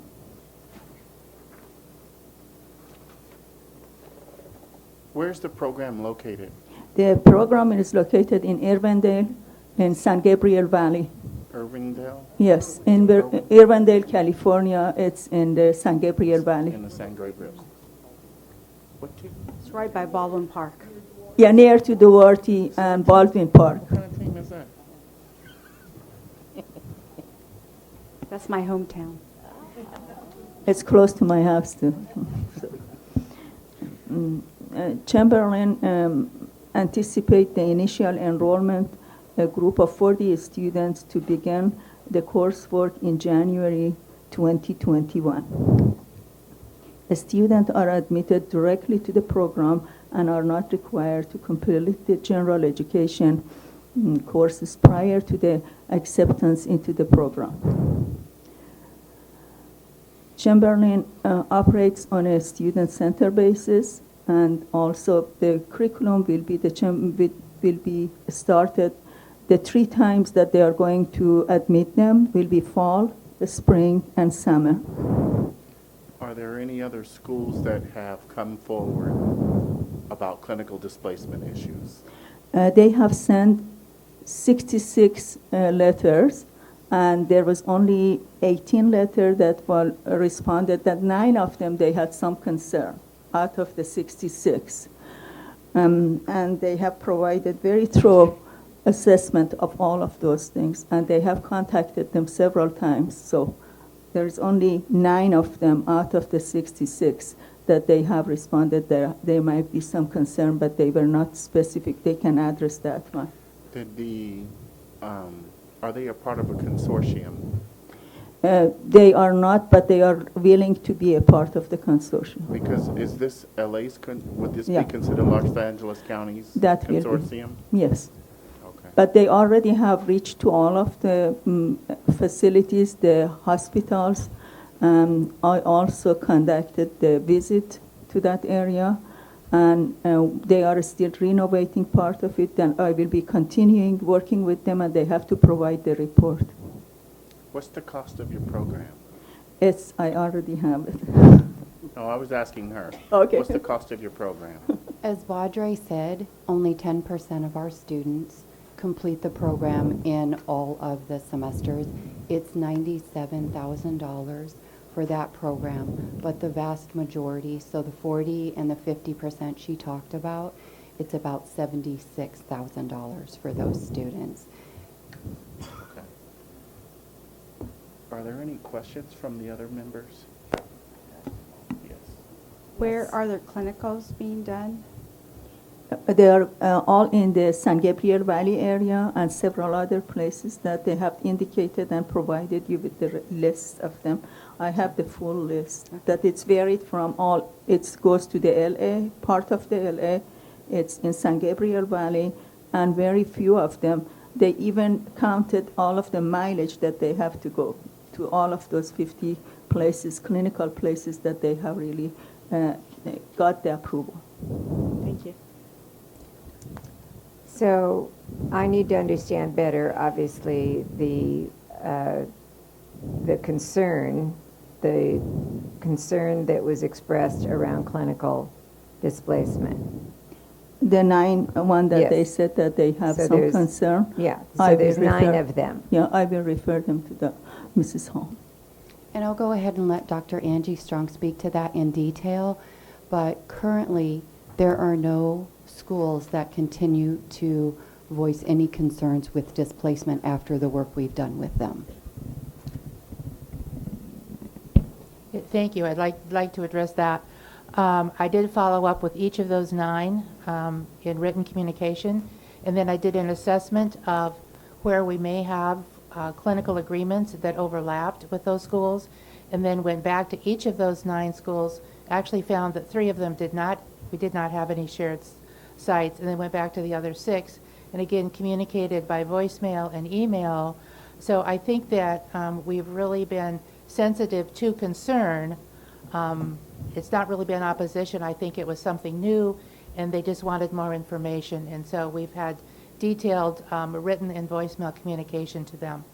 And I've had no further concern voiced or any more follow-up for communication with those schools. Okay, so I looked at a list of your hospitals where you're going to do the clinicals. Some of them are pretty far. I know that there's hospitals nearby, and there's a City of Hope. There's also that hospital. Mm-hmm. So how close and how far would they have to travel? So we don't anticipate starting to teach till 2021. We're continuing to work with clinical partners to secure more clinical sites.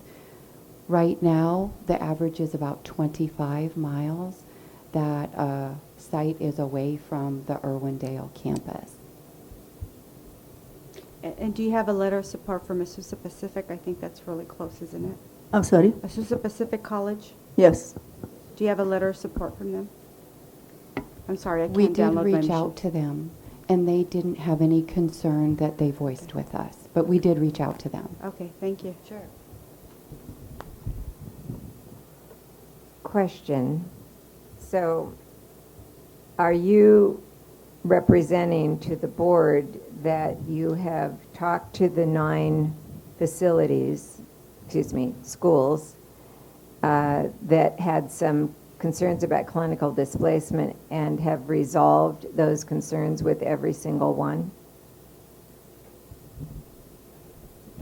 I'm saying that I left voicemails on all of those schools with my contact information, and there's been no further communication. There's been email exchange, and then I left a voicemail exchange.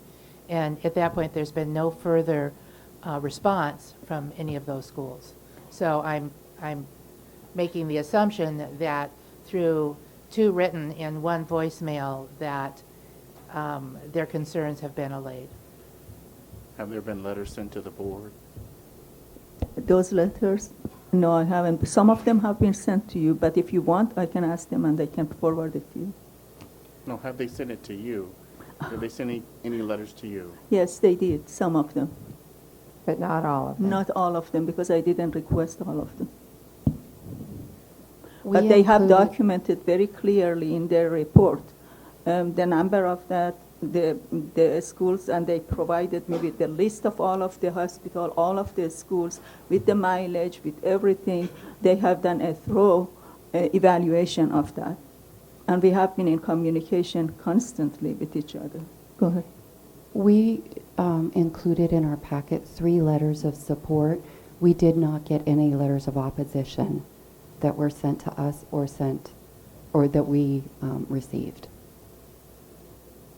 We surveyed. Okay, I'm confused, We honestly. surveyed. So we surveyed. We sent out surveys to all of those schools. They didn't send letters of opposition. What they did was, in response to a survey, 9 schools said there may or may not be clinical displacement concerns. And so we reached out to each one of those schools, attesting that our clinical authorization forms had no issues with displacement as attested by a CNO, a DON, or a director of education. And then we continued to touch base with them if they didn't respond to our communication. And to date, we have no one that has said, yes, we still have a displacement issue with you coming into this area. And Badre, you know who these 9 schools are, correct? I have the list of them, but I don't know specific, Right, which but one is. you just have the them. list? Yeah, I have the list. Okay. Yeah. You know, Mr. Chairman, I think to be consistent, I would like to defer on this one. I second your motion. And then we will get the confirmation that's been represented to us so that when we are looking at it again, we have it. I don't want to assume, and I understand that you've done, from your perspective, what you needed to do, but I want to make sure that we have the information and we can confirm that it's accurate. Definitely. Thank you. Okay. Could I make I was a second. Yes, they want to make. We have 22 EDP 18s, and I have personally visited each of these facilities and spoken to these different directors or CNOs. And interestingly, several of them are facilities that don't have any other nursing students there. I've never been approached about it. So we're moving, I think, in a creative way to the primary care, to using the pediatric non-acute care settings, to having a philosophy of seeing where our students have an exposure to some of these critical specialty areas in a BSN program. And I think that some of the concerns from the schools come from not understanding the dynamic that is going into some of our efforts to be collaborative and cooperative with the clinical sites. They just, oh, here's another school. And you know, we try to engage in that dialogue with them to show that how we're working and approaching the facility and to all be working together. So I appreciate your concern, Ms. Gerber, but it becomes challenging when we don't get a response from a school that we'd like to get a response from. And it's frustrating because I've called, I've emailed, I get voicemail. I haven't knocked on the door. I've been to all of these 22 sites, the clinical facilities, but I haven't knocked on the door of the school. So that is a challenge to do that. I appreciate that, and that's one of the reasons why, to the extent that we've been able to, as a board, we've been encouraging all of the schools in California to form consortiums, regional consortiums that everybody then plays. You know, it's kind of like everybody's in, and you sit down and you look at all the clinical slots, and then it's not a mystery anymore, and each school doesn't have to rely on whether somebody talks to them or not. It's all clearly there. But that's another discussion. So, I have a question about the clinical sites. You had mentioned you went to some of the some clinical sites that never took students in the past. Is that my understanding? And are they willing to take students? Oh, absolutely. And they know what the responsibility is? Yes. Yeah, particularly schools. Particularly schools have been untapped as a resource, as a pediatric setting. Okay. I would like to make a comment. It appears that we have a lot of clinical settings, you know, for them, the ability to go to different places. I mean, it's like huge. Yeah. I'm just, Mr. Chairman, I'm willing to, even for the first year, to allow them to do it for the first year. It looks like there's plenty of clinical placement, and we haven't really, there's positive letters there, and I would be comfortable with allowing them to, for the first year, if you'd like, if that would help any, but it's just my opinion. At this time, it's just a deferral. It's just a deferral so we can review the documentation and the information that's presented before us, just like we did with the other schools. These are in process. My question is that if they have not received the response from those, the one that they have some concern, what will be your recommendation that they have to come up with and to provide me? Because they have provided that they have been contacting them. So, as a regulator, Yes. we'd like for our regulation team to go out and collect some of this data for the board that comes before us. That way, there's no conflict in the whole chain of custody. You know, chain of custody, you know, you go and get the information yourself, then bring it back to us. That's what we'd like to have happen. Thank you for clarifying. So you want me to contact them rather than they contact and provide me with, that was the clarification. Thank you. Sometimes it may be better coming from the board rather than, I think I understand and I'm hearing what they're saying, is that we need to drill down as a board to find out what we need to know. Sometimes they're saying that for them to go from colleague to colleague and do this information, or from from the healthcare organization to the school, is proving, or school to school, is a little awkward. But you're coming in as an NEC, maybe you can drill down and get us some additional information. Thank you for clarifying. That would help. Definitely. The other thing I'd like to ask, I have a question, and I see that you've been very creative, especially one of my key, where my heart is pediatrics. I like that you're expanding out for maternal, child, and pediatrics. But do they, in some of these settings, are they going to have the RNs that they can actually work with to actually get a real, it's nice to go to these places, but they need to experience hands-on and gain knowledge. So are they going to actually have that ability in some of these new settings you found? Pediatrics is my background, so I'll share that affinity with you. Right.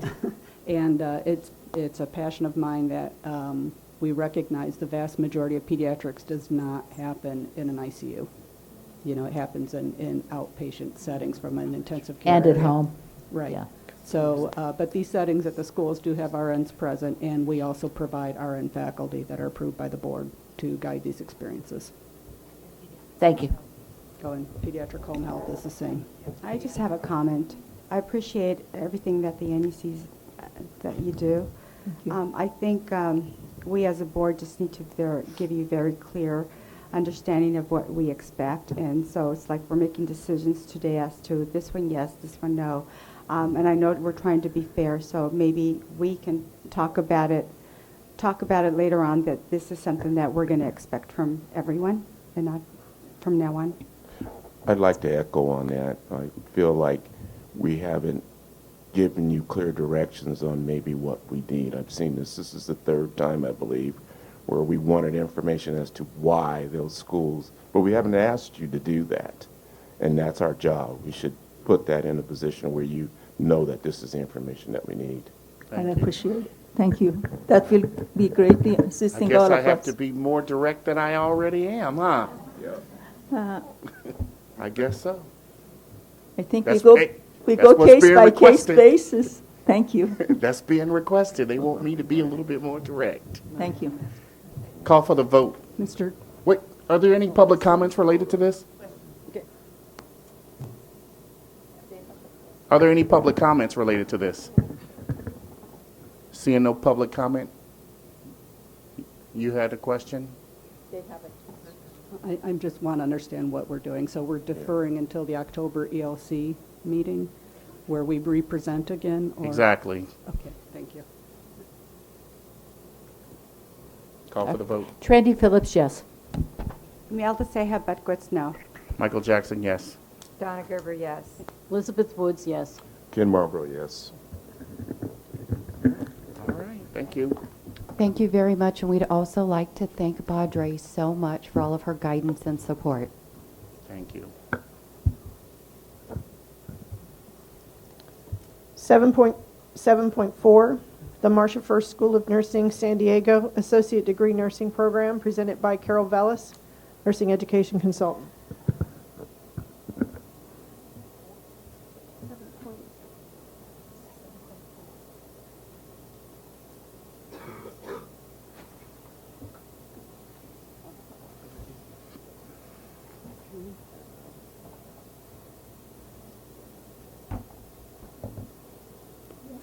Good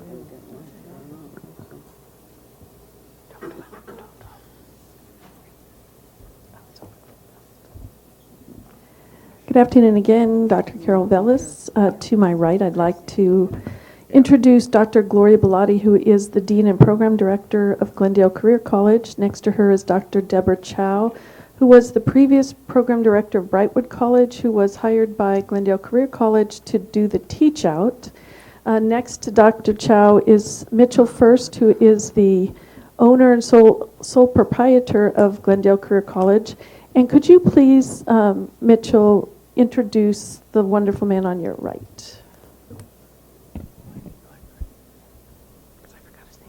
The wonderful man on my right is Baylor Meza, who's our Chief Operating Officer. Hello, everybody. Okay, so a little bit of background, very, very clearly, because we did approve this for an extension, but this is Brightwood's teach-out building that Glendale Career College would like to rename the Marcia First School of Nursing San Diego. Marcia was Mitchell's mother, who was a nurse who started this nursing program over 50 years ago. And so this is a currently enrolled program, teach out for Brightwood. And so what this school would like to do is become an alternate campus of Glendale Career College, which would then, of course, have the same curriculum. It would retain all the faculty that are currently teaching at Brightwood. It would retain all the clinical sites that the Brightwood students currently use. The only difference is that they are going to decrease their enrollment from Brightwood's, which was 150, to 3 enrollments of 30, which will make an annual, 3 enrollments of, 30 for an annual enrollment of 120. No, 90. No. Sorry, not looking at my notes. I'm trying to be so good about that, but let's get this right. So 30 students 3 times a year for an annual enrollment of 90. So that's 60 students less than the Brightwood College had.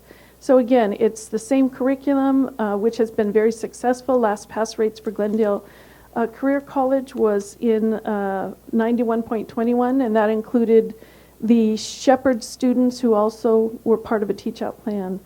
The building has been and continues to be renovated. I went down last week down here to San Diego to see the building. It's spacious, it's huge. I mean, it's a big, big building that they are going to either renovate, or actually Mr. First is also looking for a new building. At the time, though, it's adequate. It has all the resources students need. It has classrooms, it has skills lab, simulation lab. They also have a mobile simulation lab that was parked in front of the school when I was here, and students were going through a code simulation. So I got to observe it, and it was incredible. It was just some of the technology on these mobile simulation labs are fantastic. It allows the students to really see that they're compressing correctly because they get a green or a yellow bar. It shows that their timing is correct. It's really pretty incredible. So I do believe that they have all the resources in place. They have clinicals in place. They have everything they truly need to continue as a separate alternate campus for Glendale with the name of the Marcia First School of Nursing San Diego. And that concludes my report. So just let me clarify what I think you said. I think you said that the previous 150 students actually gets reduced to 90. Right. So we're not increasing the... No. Brightwood teach-out will continue. Right. But they'd like to enroll as soon as this month or next month so that they keep their clinical sites and keep their faculty as well. So we don't want a gap in enrollment because then they would lose faculty. They did decrease 2 faculty from full-time to part-time because of that reason. So those faculty, of course, would like to be hired back to full-time, and so they'll have the full complement of faculty. And they do have a full complement of faculty now. They just hired a second OB person. That was my only concern, was they only had 1. Right. And so we don't have any other evidence of a displacement problem with other No, schools? because these are because they were clinicals that were already in place with students With our already lab. attending. Got Yes. it. Okay. this. Any other questions? I'd like to make a motion to approve. Thank you. I'll second that. And our chair is recusing himself on this one, so I'll conduct the vote. Any public comment? Any other questions from board members? Okay, let's vote to my right. Trandy Phillips, yes. Imelda Ceja Butquitz, yes. Donna Gerber, yes. Elizabeth Woods, yes. Ken Marlborough, yes. Okay, there you go.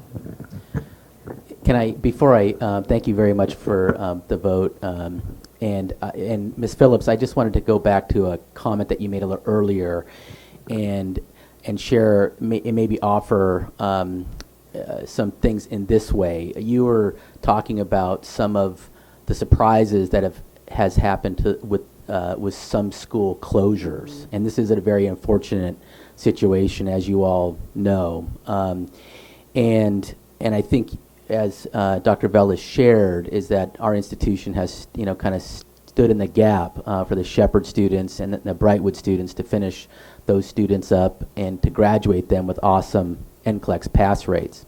And so you asked a very astute question. You said, why does that happen? Can we know more about that? And so we have done teach-outs for 9 institutions in the state of California over a 20-year period. And so our organization has really been called the go-to organization in California to conduct these teach-outs.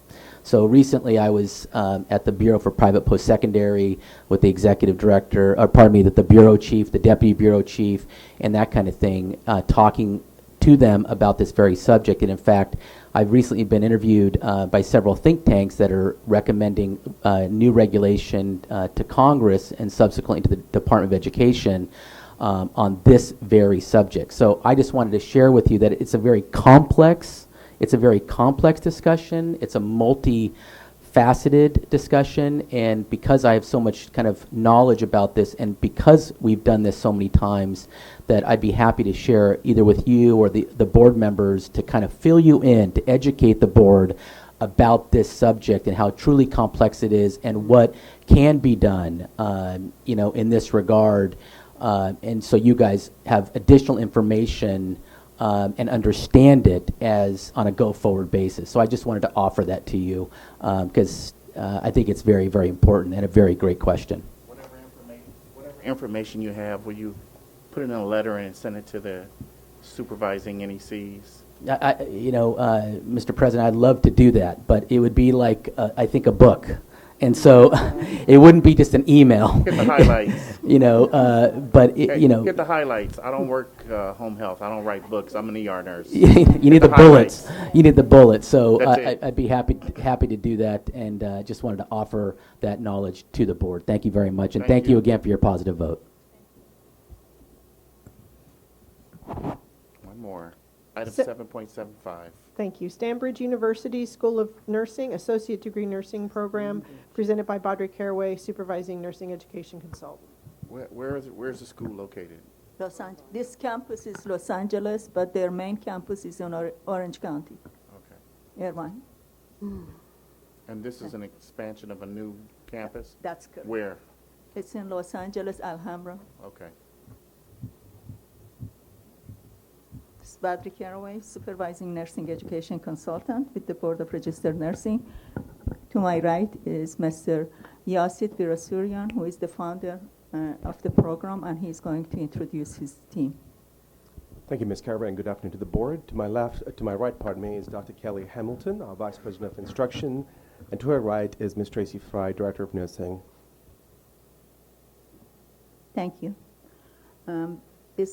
You want me to give you the exact location. Stanbridge University is privately owned university in Irvine, California, and they have the board-approved ADN program, and this is the second campuses that they are going to have, which is located in Alhambra, California, which is in Los Angeles. And I have the address, which is 2215 West Mission Road, Alhambra, California, in your first paragraph.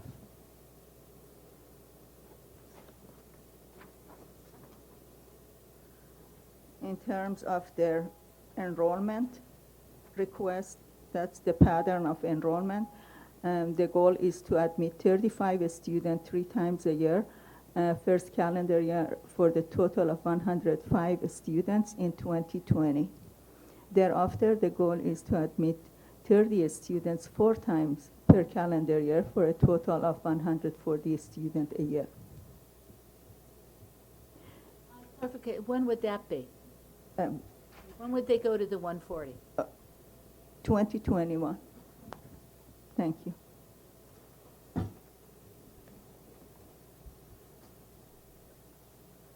In terms of the cost to the students, the total cost is $80,755. Their program that right now they are running in Orange County has the Nclex pass rate of 100% all the time since their inception that started in 2015, with the exception of this year that had 93.94%. I have visited the campus, the site campus, because they have the other allied health and also the vocational nursing. It's all ready to go, and all of the equipment is in place. They are planning to hire based upon the board approval to hire the program director and also the faculty.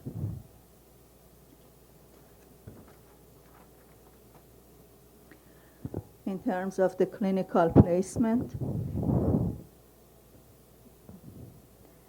I know that Los Angeles is the most congested part, and we have a lot of other schools that currently they have some issues regarding the placement. They have provided 2 attachments that I have provided you, Appendix 4 and Appendix 4A, which is including all of the clinical facilities that they have already secured, which the list of them are there, such as Alhambra Hospital, Anaheim Regional, Garfield, Greater El Monte Community Hospital, and Monterey Park Hospitals, and the others. In terms of contacting the other programs, they have already contacted. I don't have, they said that there was no concern raised, but I did not request, and there were some letters that has been signed by some of the programs. I did not receive any letter of opposition, but they can further provide that information. Thank you.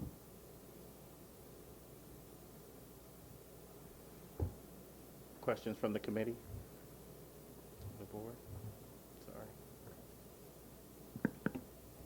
I have a question. Some of the same hospitals are the same ones from the previous. That's true. Because they are in very similar, that's why I made the site visit, because all of them are very close. I wanted to make sure how will be the impact. The Angeles College is going to be there, which they are in feasibility phases. And some of our community colleges, such as ELAC and others, they have expressed that there are some displacement. But so far, I have not received any letter or information that this has impacted them, because they are searching and they have approached them. So thank you. Mr. Chairman, consistent with what we've been doing, trying to suss this out fairly, I'm going to make a motion that we defer on this item until we can more formally verify that there will not be clinical displacement before the board acts. Second it. Are there any public comment? Seeing no public comment, we'll hear from the applicant. Thank you, Mr. Jackson. Thank you, Ms. Gerber, for your comments. And we recognize that there's a concern in regards to displacement. We have shown comprehensively that the sites that we're going to and the shifts do not constitute a displacement. Our respect to the board and especially your concerns, we're willing to go ahead and reduce the numbers of students that we're asking for and the frequency, which will double affirm at this point that with the data that we've shown the nurse education consultant and the forms that have been signed by the hospitals, there will be no impact on the schools, considering that what we've already requested, we've already shown that we did not have displacement. So we're willing to go ahead and reduce those numbers, if it may please you, to 30 students 3 times a year, and to make that consistent permanently. So So we're bringing that down substantially from the 140 to 90 students a year. Well, we totally appreciate that, but I still want to be able to verify that in the context of that, there will be no displacement. And so I would, again, just defer decision when we're not denying. We're taking that into account, your change of enrollment, but we need to be very clear before we act that we know what we're doing. Thank you. If you may ask, what exactly, since we've already shown that there is no displacement, would you be looking for? Well, we're going to ask our staff actually to do the verification with the other schools to make sure there's no conflict and then to report back to us. So I'm not asking your school to do anything. I don't think the board would be asking you to do more than you've done. But we will ask our staff to just further verify these facts. Thank you, ma'am. And just for confirmation, at the next ELC committee meeting, you would like to see that the staff has reached out to these schools, and if there is a concern about displacement, there was a discussion and it has been allayed. Yes. And then as far as the hospitals are concerned, considering they've already shown that there is no displacement, that information is accepted as presented. I don't, I think what happens in this, just so you know, so the hospitals or other health facilities, it's not uncommon that they have confirmed that they are offering or they are contracting with various schools. Unfortunately, in and of itself, that has not turned out to be enough to make sure that no clinical displacement conflicts occur. So what we've been trying to do here is take that information, get the other information about what's going on with the schools to the extent that everybody's talking to each other. Usually what happens is conflicts get resolved, and that's what we're after. So after we talk with the schools at the behest of the senior nurse education consultant and provide that information, you'll be satisfied that the displacement is not occurring? No, we're this asking point, the regulator. we're asking our staff to reach out to the schools that may have a problem and either find out they do have a problem or find out they don't really have a problem. Very well. And then we'll know what we're looking at. We'll look forward to presenting that in October to you. Thank you. No other public comment. Call for the vote. Trendy Phillips, yes. Imelda Sehabud votes yes. Michael Jackson, yes. Donna Gerber, yes. Elizabeth Woods, yes. Ken Marlborough, yes. Thank you. It's been requested that we take a 15-minute break. Are we going to have a lunch hour or what? Starved by our... Stop asking questions.